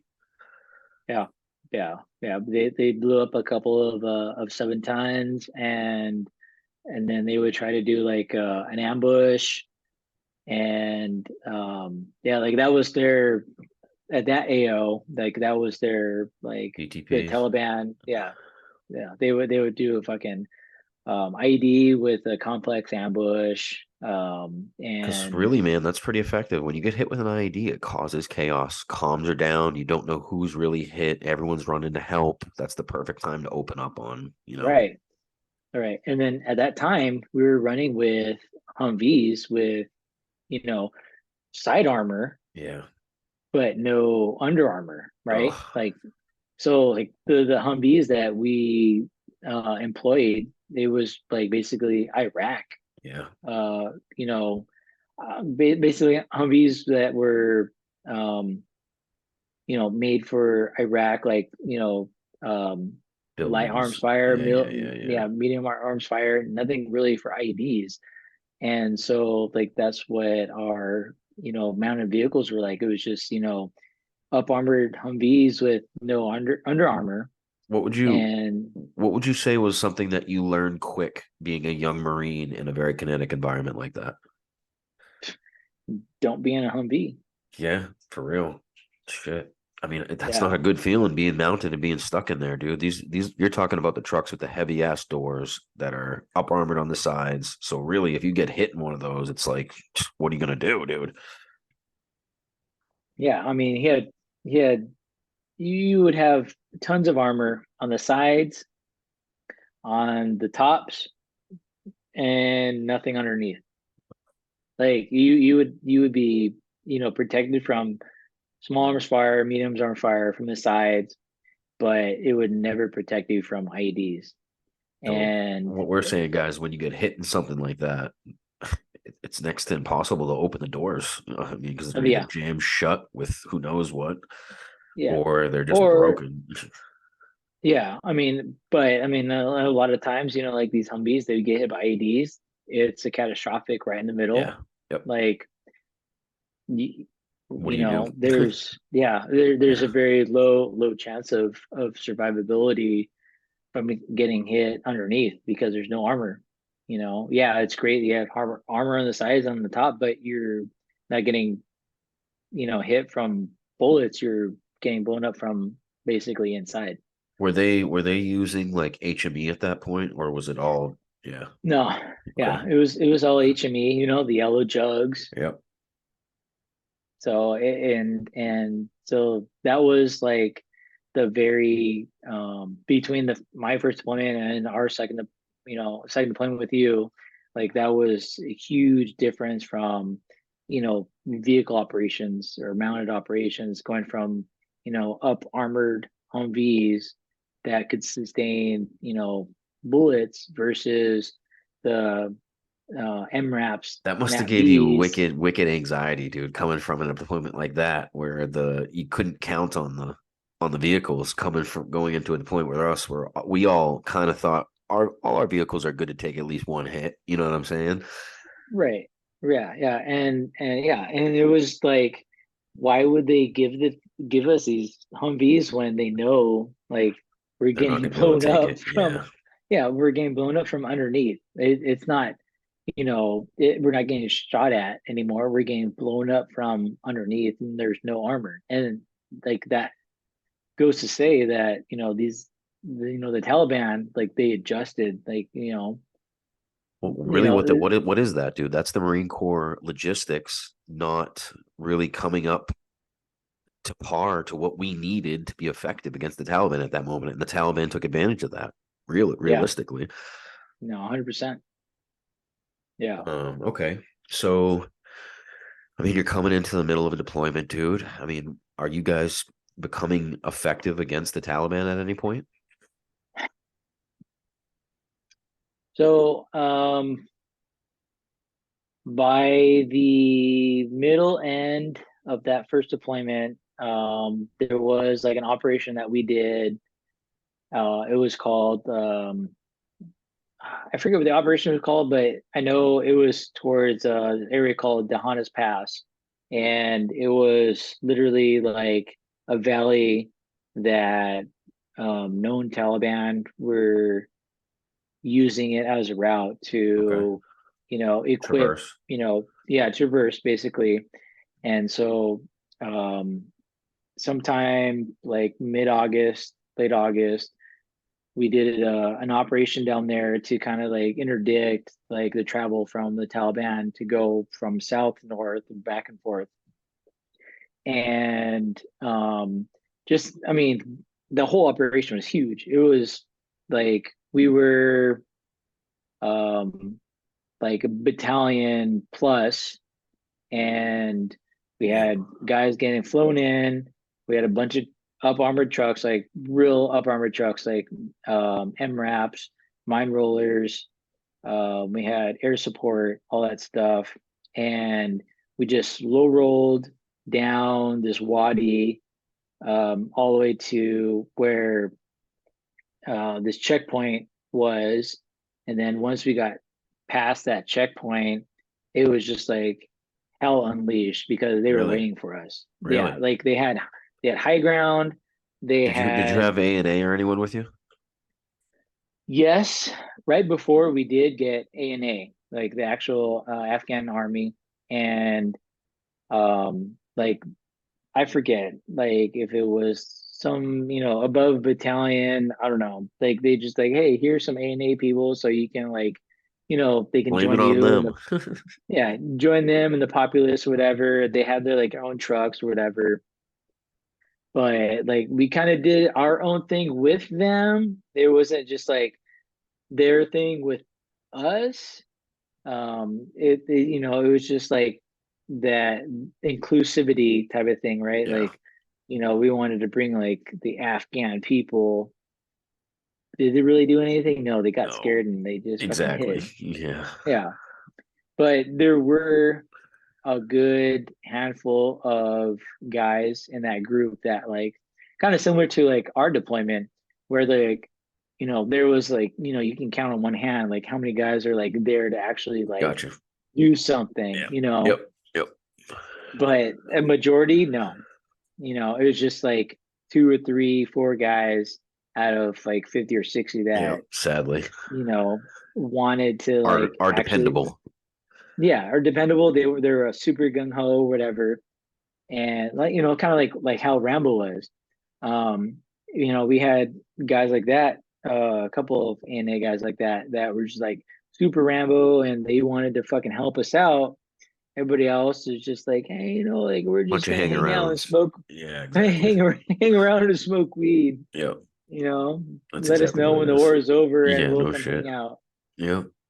Okay. But How like did it during that go? operation, it was fucking crazy because it was like, air support, we had Cobras, fucking Apaches, fucking we had A-10s, just like, like any typical like Marine Corps recruit video, like that's what it felt like to me. Like just everything, right? Like you got fucking Marines jumping out of fucking trucks, like with guns. You got helicopters. You got planes dropping bombs. Like, it kind Sounds of like a felt gaggle like fuck. it was a gaggle fuck, but it also looked like a like recruiting video. But we're also getting hit by fucking all sorts of fucking rounds from all over high ground, That's which scary. they didn't find or they didn't expect. I don't know.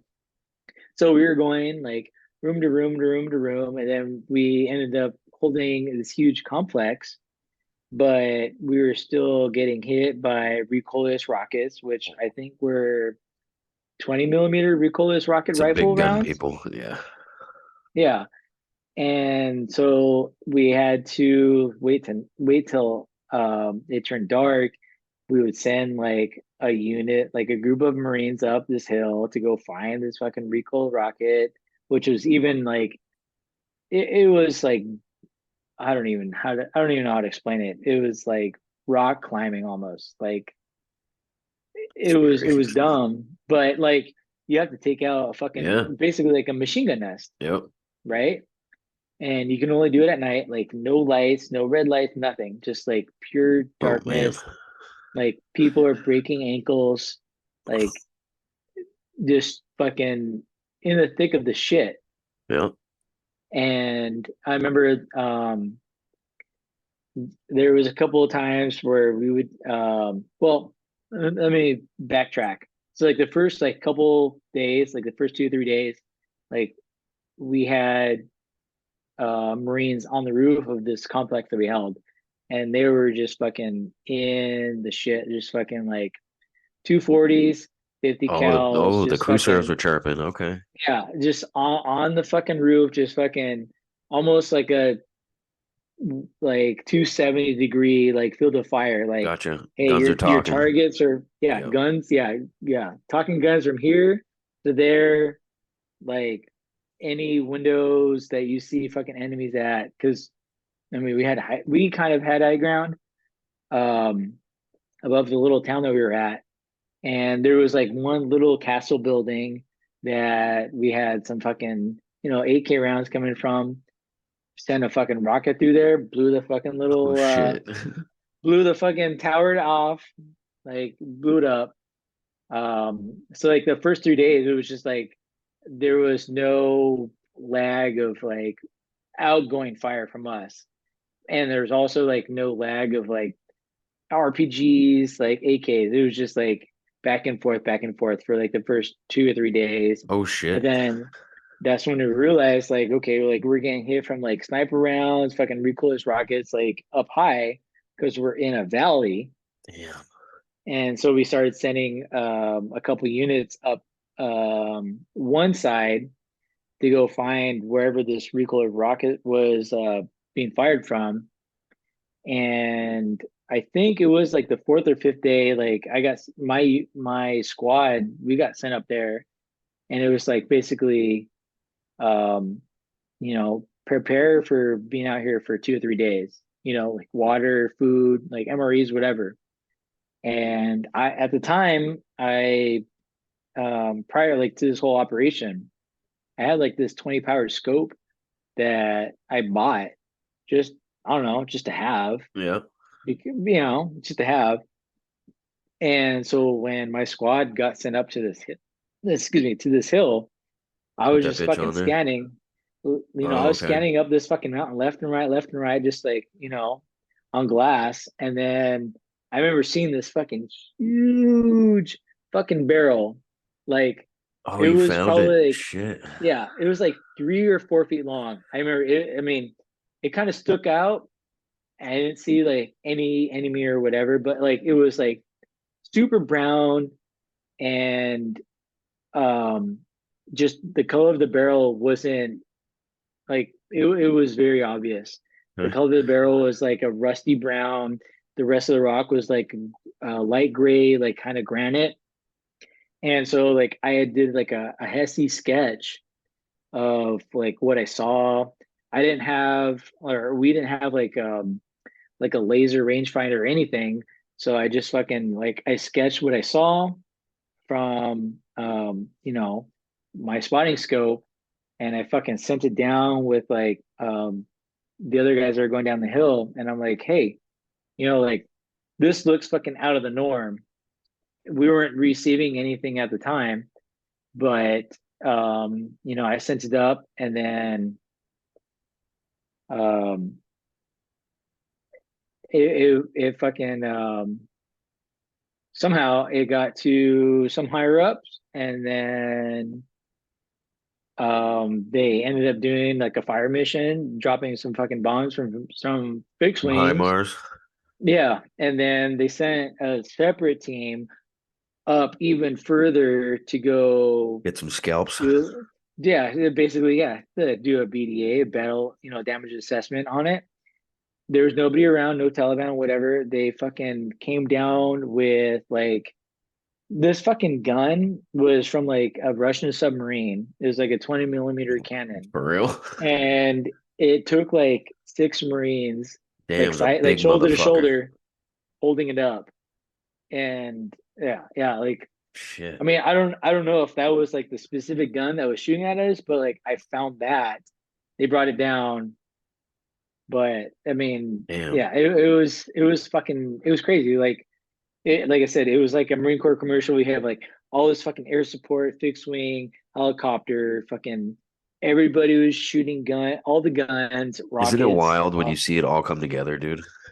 Yeah, Especially yeah, from a ground position. and yeah, and like we lost some guys, and like I remember like after that whole push, like the third or fourth day, like we lost a guy, and we heard it all on the radio, and like everybody was just like dead silent, like waiting for Sucks. like like KIA. the update. Yeah, Yeah, I yeah. mean, like you hear like Marine down. Okay, we're gonna send fucking QRF. We're gonna send SCP, which is Yeah. our we had like our whole had our own shock trauma platoon, which is almost like the same. It was like a 7 ton, but with like this huge armored enclosure that they can do fucking all sorts of like you know trauma stuff inside.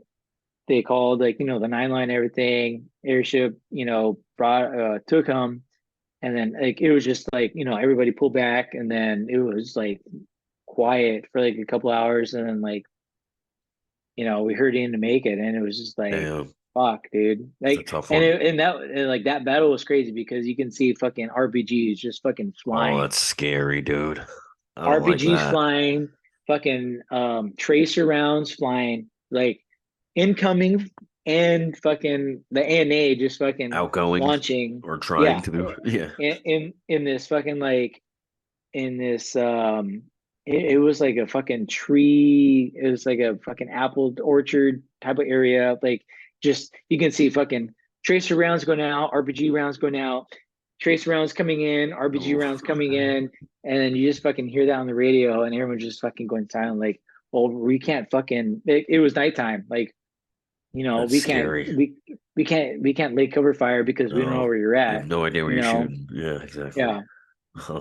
And like that Marine, they got killed. Like it was crazy because we had a lot of press photographers embedded with us that were in that patrol, and there was one specific um uh photographer, I guess, that captured like this whole thing, and then she put it on the internet, like him fucking getting blown up, and Damn, it was all not bad. good, dude. It was, Shit. yeah, it was all bad. Can't imagine being a family member of someone like that and watching it on fucking YouTube or some shit, dude. No Right. good. And then his dad was actually a retired like sergeant major. Like it Oh, was a okay. big old thing too. Gotcha. Like, yeah. Huh. That's too bad. Well, I mean, at this point, I mean, this is one of the questions I wanted to ask you, dude. At this point, I mean, well, after that, and then probably after you deployed with us, I mean, at one point, you're an OG grunt, man. I mean, you're deployed multiple times. You're picking up all the things that you need to pick up to, establish yourself in your field. I mean, you were professional at everything you did. You can see that just from being around you. What would be some of the things that you recommend to some of the young bucks coming into the MOS nowadays, dude, with everything that's going on? I mean, I can't imagine it be easy for a young kid to even stay positive with the amount of disinformation going around and keep in mind technically we're in a Peace Corps Marine Corps too, so you're dealing with everything that comes with that, which is usually what I hear nowadays is bad leadership, but I feel like everyone just piggybacks on that. They don't really even know what that means. Bad leadership this or bad leadership that. What's something you would some words of advice you would give to some of those guys? I think my words of advice to give to guys that are in now are a lot different than the guys that I would give advice to going into when we were there. We look at the time gap, like you know, the political difference, right? Yeah, of course. Like we aren't, I mean, I don't know. Is World War III on the horizon for us? I don't know, Yeah, I would say right? yes. Yeah. So Hold ultimately, on. I'm what gonna, I gotta, do you think? I had to take my. So guys going into military now, a lot different, I would even say grunts specifically. just in general, right? Yeah. Um, I mean, I hope that they have to understand the generational gap from, I don't know, 5 years ago, 10 years ago. Well, really, is it guys like us that would have stayed in that did Iraq or Afghanistan that are now seniors to these guys? What are they telling them? I mean, it's going to be a completely different landscape they're going to be fighting in. And Well, on how much do you know about force design, bro? Because technically, that's playing a lot into it too. I mean, obviously we've been out for a minute, right?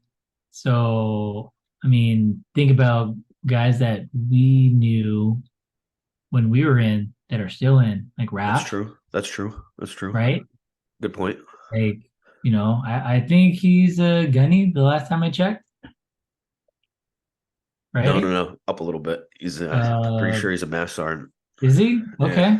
Okay. Oh, good for him. Yeah. But still, like, he's a master sergeant. Or maybe he was a And gunny.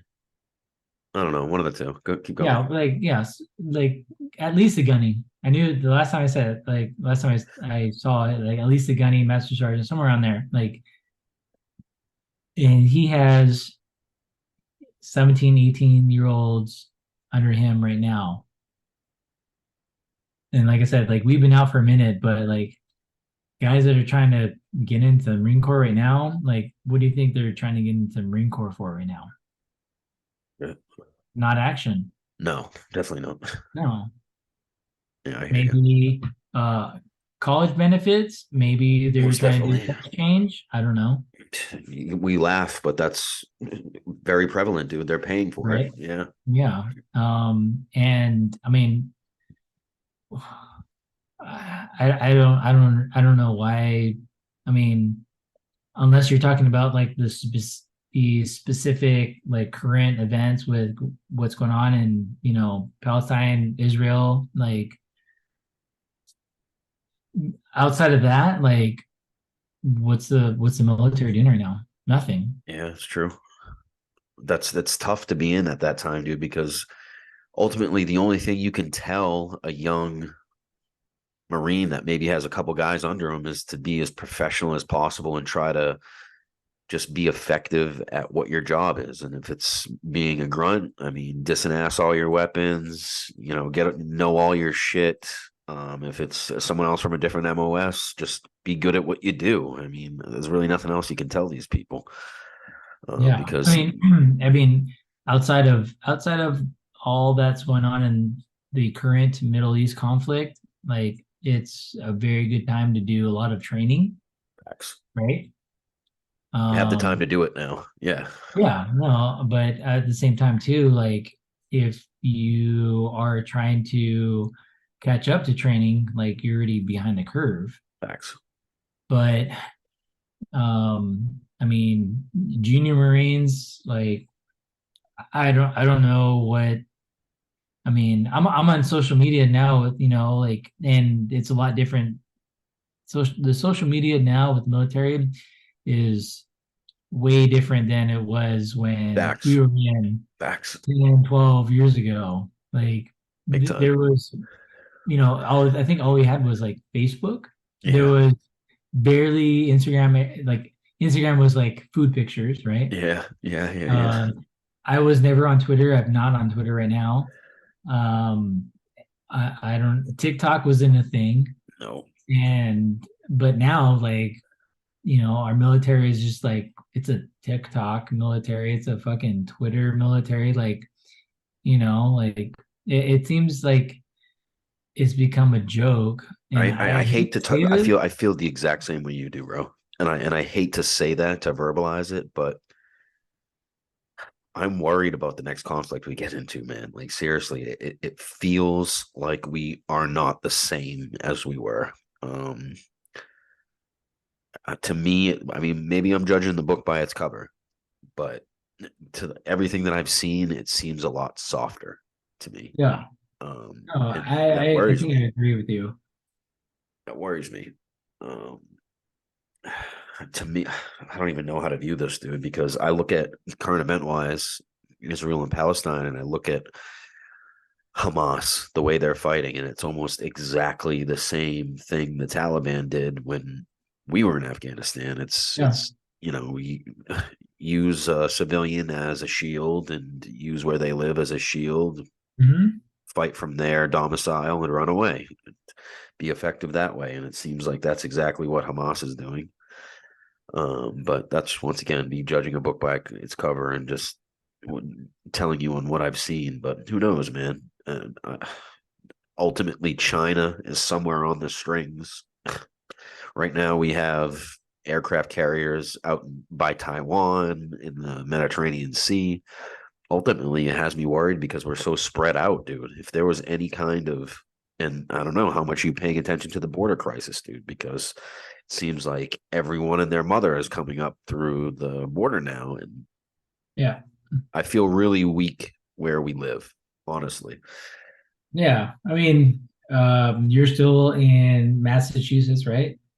Yeah. So, I mean, you have, you know, these states around you that are, you know, well, I don't know about New York anymore because I think they're on the fence now. But like, you know, maybe 6 months, a year ago, they were like, oh, you know, like we're a sanctuary state, you know, like, Yeah, exactly. Until you it know, came, you can come here, whatever, right? And same thing with California, you know, where I live, and it's I think now, you know, from a year ago to now, like they're singing a little different tune. Like I said, like the only politics I really keep up with. It's like, what immediately impacts what I do for work, or at least like immediately where I live. But at the same time, I do see, stuff going on outside of that, throughout the rest of the country, Texas, New York, and I mean, it's like you said earlier tonight, like this pandemic might be coming back, like, like, is it really, like, how many people are actually going to be compared to like the very beginning of the pandemic, like how many people are going to be um like sheep wise, and Yeah, exactly. I don't I don't even know. know how to guesstimate that, dude. I mean, it really just seems it seems like it's used as the weapon, dude. It seems like it's used as a way to cause chaos in the community. Or, I mean, you could look at it in a different way, and it's a form of population control, or the thousand other ways that you can look at this. But really, I mean, it seems like, I mean, I'm just going off Joe Rogan shorts now. It seems like it seems like billionaires are finding ways to invest in politics by just shaking up the narrative by investing in random things. I mean, I don't know how much you know about George Soros and the stuff that he's pushes, but it's like, why would you do some of these things? And the way that Elon Musk was just on Rogan, the way that he explained it was, I think, people that want to live and the people that don't want to live, like they just want to invest in AI and destroy. I don't even Yeah, know, what about because Bill Gates though? yeah, Look, that's another one. look what That's Bill another. Gates is doing. Are you talking about the rainbow pin that he wears? Yeah. I'm talking about everything, all the land that he's buying, and so it was weird. So, this, like past summer, I don't know how you guys were on the East Coast with um at the what's it called, um Something. mosquito, Oh yeah, I just actually just that hasn't really affected us that much, but I you mean, know. why? Why are they even doing that? So I watched, I mean, it was a little like after the fact. I watched the most newest Jurassic Park movie, right? Where they do like their, they send out the DNA, sorry, my dog is, German Shepherd, yeah, puppy, come here. dude, they shed like a motherfucker. I heard. Yeah. No, but yeah, so I watched that Jurassic Park, like the most recent Jurassic Park episode where they just have like this genetic altered, um Mosquito or a dinosaur? was- I don't think it was mosquitoes, but just like bugs that can go kill other bugs, or they can just like decimate like land, or Yeah, um and like this past summer, and I haven't experienced it before, but the mosquitoes like this past summer was like crazy. really? Like, oh yeah, like You out saying here, you're saying you got more? yes, yeah, for sure. Like, and like I have like like the bug lantern thing, whatever, and no, like it just seemed like, like the mosquitoes were a lot worse Huh. this summer. But watching this Jurassic Park film and how they can like do this, Altering of alteration. who knows Yeah, what? it was Yeah, like, I was thinking, I'm like, man, like this is really, like could this telling. be real life? Yeah, Like, no, can they do exactly. this in real They're life? doing a lot of parodies like that, I feel like, in movies and TV shows where they kind of talk about things that are really happening in real life and they joke about it. But when you watch it, you're like, oh shit, is this really happening? Yeah, Yeah, and I remember like during the pandemic, I don't know if you watched the Black Mirror. of course. dude. Trippy. And then if you watch the Black Mirror now, Oh, it hits differently, right?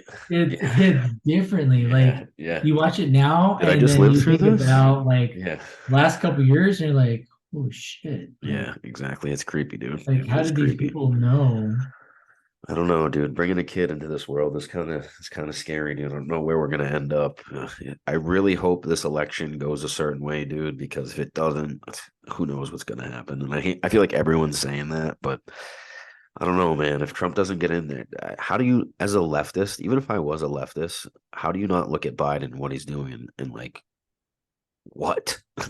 Like what? Like the things that he talked about in the beginning of his campaign have nothing to have anything to do with what he's doing now. It's ridiculous. Yeah, I don't like. Yeah, the last election year, like 81 million votes. Like, Yeah, yeah. Okay, what yeah, the fuck? yeah. Give me a break, dude. So, anyways, before we get off on a tangent, dude, we deployed together. We ended up going Yeah. on a pretty unique deployment to Afghanistan. Ended up in the Delaram district between two roads, Route 606 and Route 1. Yeah, give me what you thought about it, man. So, I mean, we met you guys before we. CAX, right? What's that? Didn't we meet each other at CAX? Yeah, yeah, yeah. Yeah, Yeah, you guys came to. We meshed our units yeah. meshed. We congregated at a Quonset hut. Yeah, 29 Palms a couple months before we deployed. Yep. And you had a staff sergeant that was Jeez. like, "Hey man, like we're gonna do things this way." Like, You talking about who I think you're talking about? Captain um, America. yeah, Yeah. yeah, yeah, Captain America. He's like, "Hey, like, he tried to mesh, everybody like, hey, He shot that down from the beginning, dude. Just the way he we're the introduced military himself. police. This is how we're gonna do things." And everybody's like, "What? Excuse me? Have you Who been brought to? this guy? Have you been there before? No? Oh man, Okay. no. Oh, you're a staff Right. sergeant?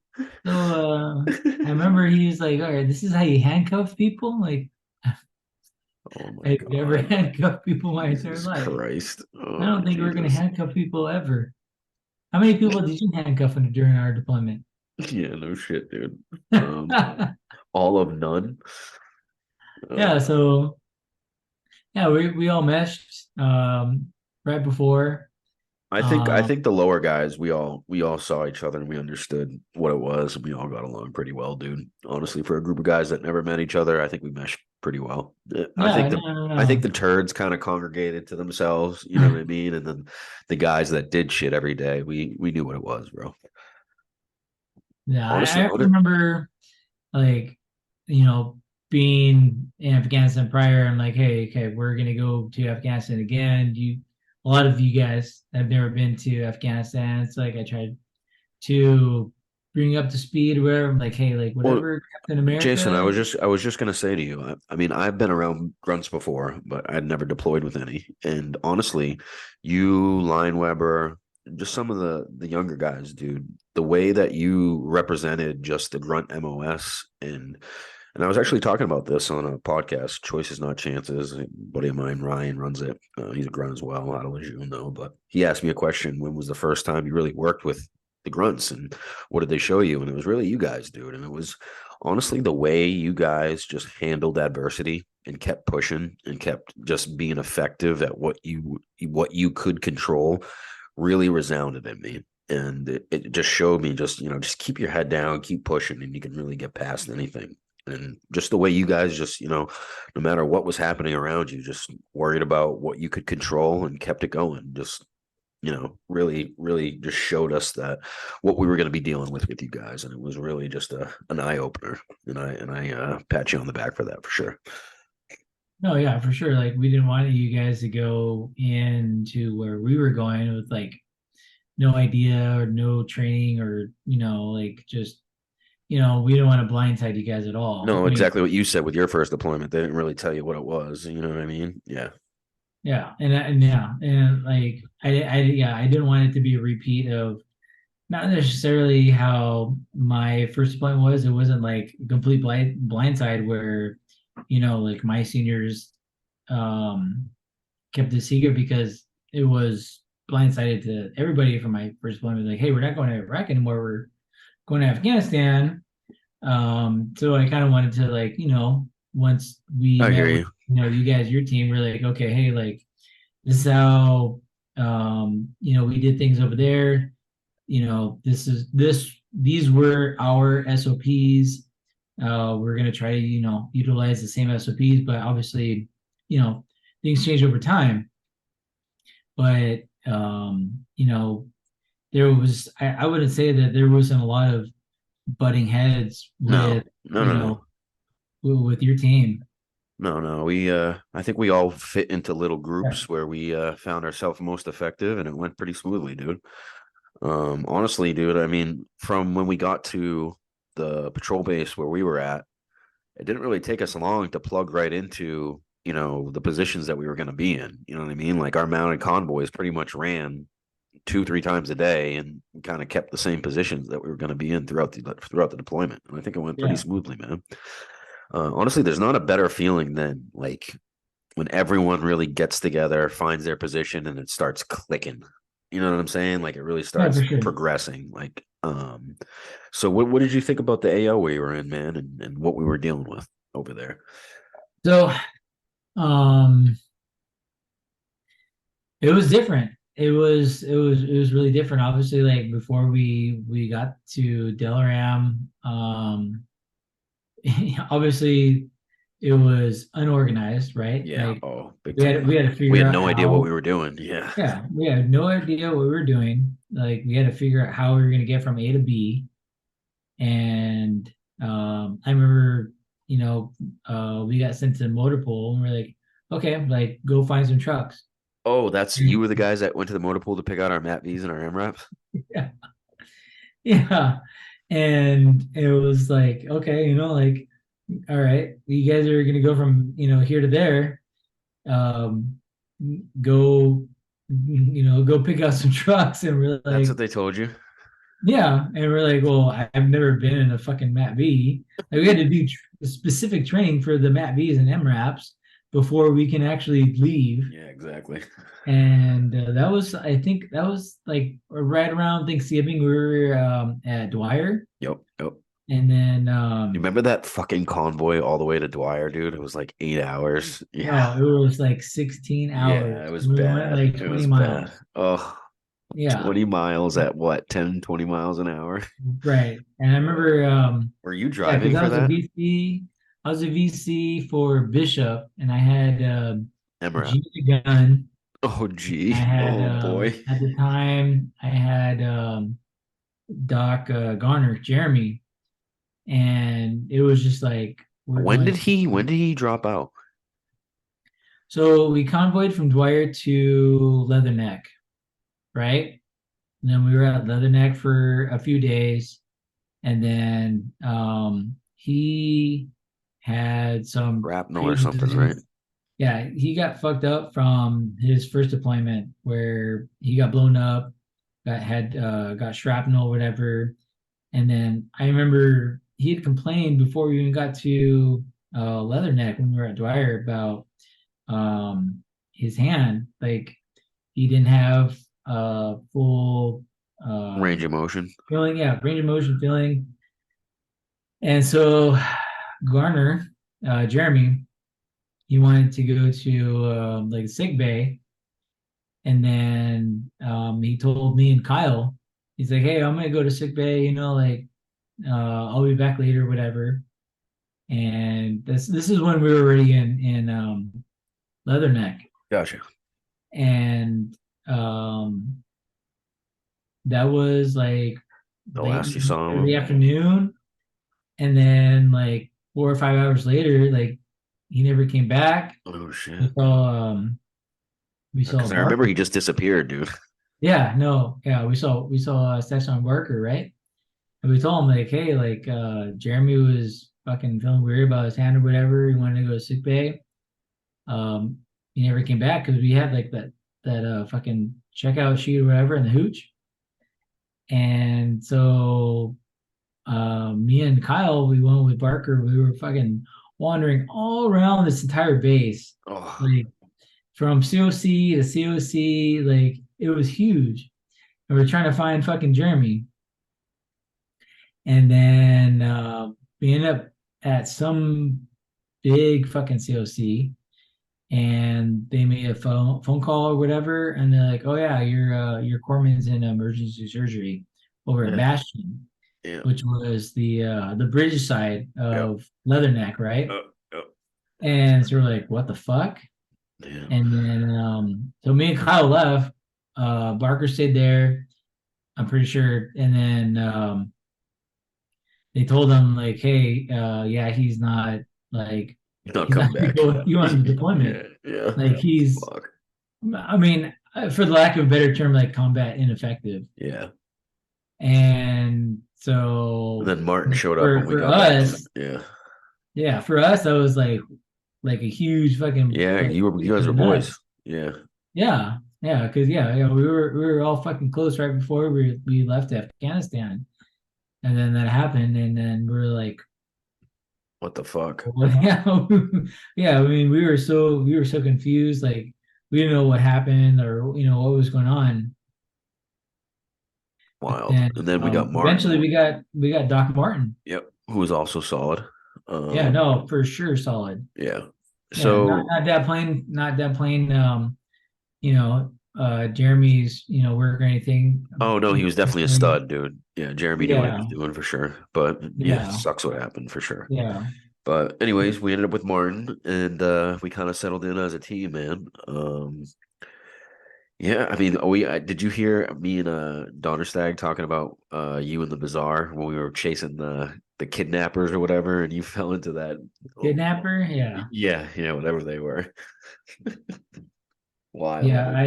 I remember going on that the was it a QRF or I don't know what Yeah, mission it was, QRF, but QRF. Yep. yeah, we went to the bazaar south of the police station, and I don't know, somehow I fell Ended off. up in a But sewage tank. no, it was yeah, sewage tank to play it nicely. It was a Yeah, bunch of poop. yeah, whatever it was, dude. You were smelling rancid in the truck. I remember I was up in the gun and it was getting up to my nose. So I don't know what the fuck But you were yeah, I had to smelling. stand in the outside. I couldn't go in. I had to stand in the Yeah, outside. yeah. Oh shit. Fuck. So anyways, I mean, I think we had a pretty interesting deployment, dude. We were all over the place. We got to see some things I did not expect to see, and got a little kinetic there for a little bit, and then But you can't forget that Smur killed Osama bin Laden. yes, he did. Yes, he did. So we had we had a was Spurg a corporal at that time? It was. He was a corporal, and apparently Smur was kicking a I don't even know because we were on patrol. I think he was kicking a firearms class. Yeah, So at who was it? Who was at the because police someone else station. was there with him, dude. I forget who it was. I think it might have been Martin. I think Martin was actually there with him. And from what I know, I guess I can't believe he shot a round off through the class. Through the class, dude. Yeah, yeah. Oh boy. And rumor has it that round took out Osama because next thing we knew, they were burning oil or no, burning tires, and we were up in the post looking all around, and apparently our boy Swear got him, bro. Yeah, yeah. It was a fucking round. It just went Oh man. I knew all the Swear. way to Pakistan. We were pretty close. I mean, we were pretty close to Pakistan. Yeah, that's true. That's That true. fucking round. The round that got heard around the world. Oh The boy. round, Yep. round. Yep. Him, Velasquez, and I think that was it. You mean Iceman? Yeah, he was a unique individual, dude. But I mean, you get a lot of unique individuals on it. You get plugged with people that from all around the world that you would never expect to be with, and what do you know? You find out a new thing about them every day. Hmm. Where's fucking Steph Star Martin at these days? Staff Sergeant Martin? Are you talking about the one that's always in the COC with what's his name, Swelski? Or No, oh, are you talking Williams?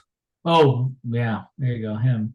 I have no idea, bro. You gotta understand, Williams was not from where we were from. He was from a completely different place, and he just kind of got plugged with us when we got to CAX. So I have no idea. Oh, Yeah, I thought he was one of your boys. negative, negative, negative. Oh, Yeah, okay. he was a Okay. unique individual, dude. I couldn't Oh, imagine being stuck with very that dude. Yeah, yeah. unique leader. I remember when we found out that he had a fridge in his room the whole time, and that's where all the cold stuff was coming from, motherfucker.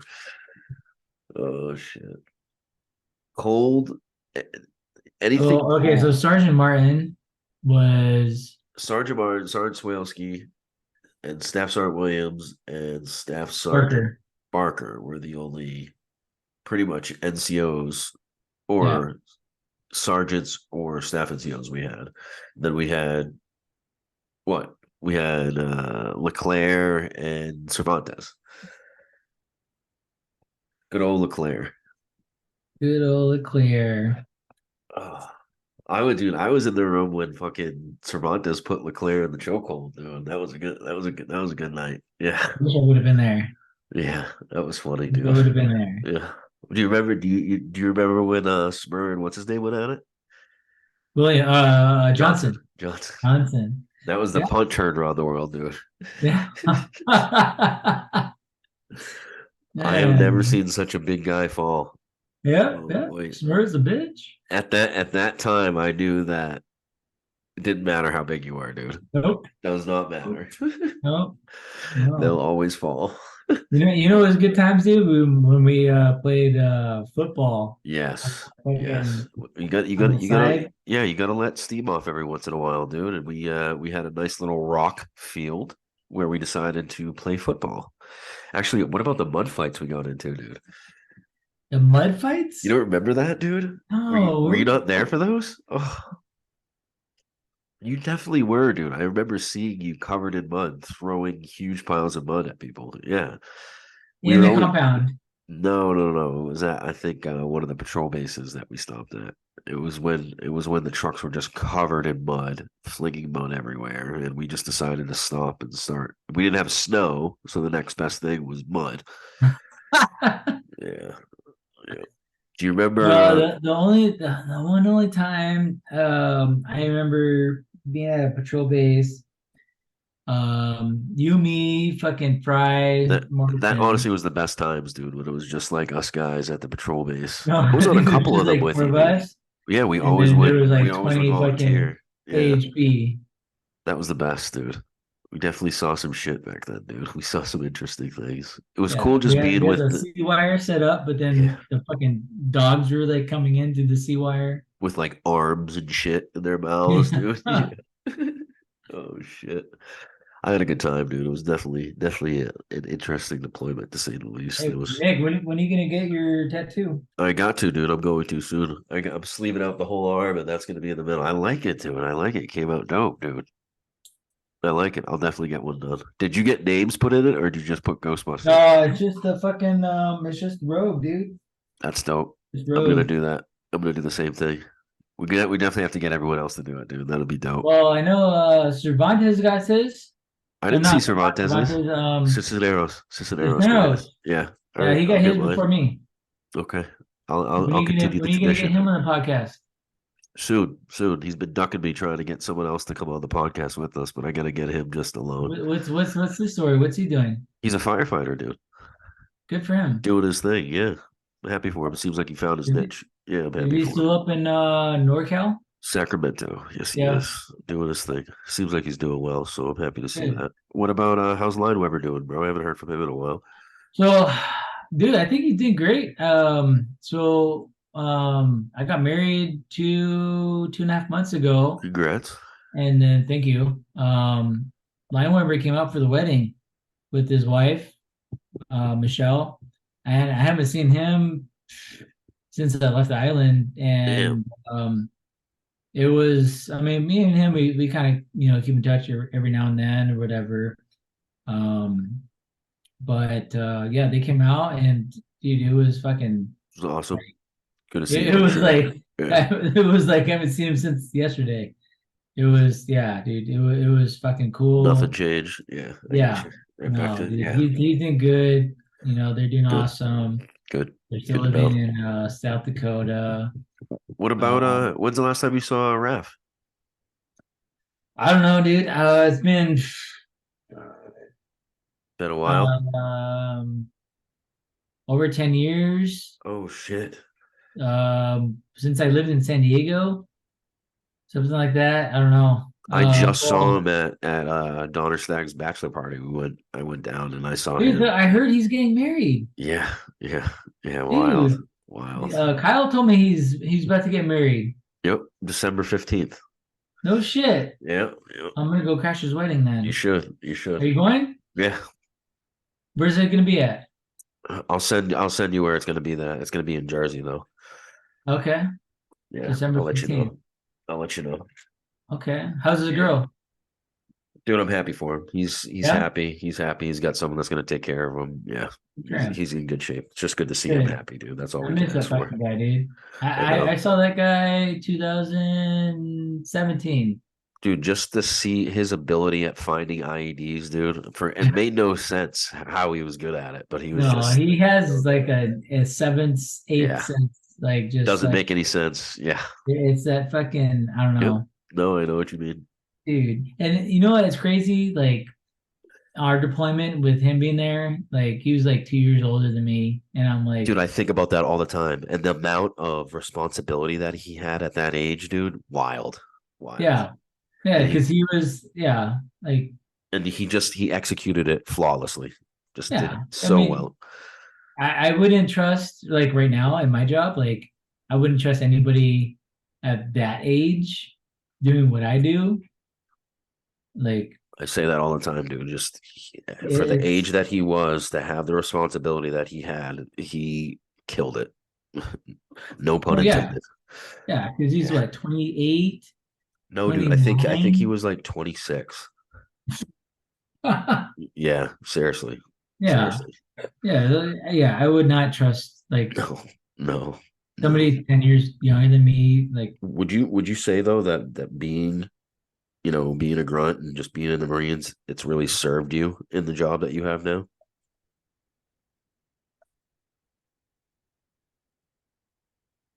that's a hard question, Nick. Yes and no. Um, leadership wise, maturity wise, for sure. I For think sure. honestly, that's the only thing that really matters to a certain degree, because you got to really be able to handle aggressiveness and reacting too quick with a lot of the situations that you're in. And you can't lose your head. You got to stay calm in chaos, really. Right.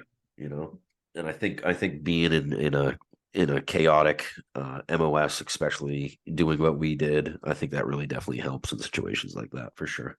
I can only imagine and speculate, But Yeah, dude. well, I'm happy to see that you're doing well, dude. It's always good to talk to you. I appreciate you coming on the pod, dude. I hope that we can talk again, and let's do better at staying in contact. And Oh, for sure, man. I'll make sure to get my rogue tattoo soon and send you a picture of it, my friend. Yeah, I'm gonna get Doc Martin on this fucking podcast with me. Okay, we can I do haven't that. I haven't seen him in fucking a long time, and I'll do that ASAP. I've been a long time listener, first I time appreciate fucking that. caller, right? Appreciate that, bro. Definitely appreciate the love that you've given me, dude. I was nervous about starting this, but you've definitely Oh, been there we from did the we beginning. made it work. We made it work. Absolutely. Absolutely. Well, Yeah. there you have it, guys. Jason Tarango, episode 83, 0311, out of California. Hope to talk to you again, brother, and have a good night. Semper Fi, my friend. Never Fidelis. Rah.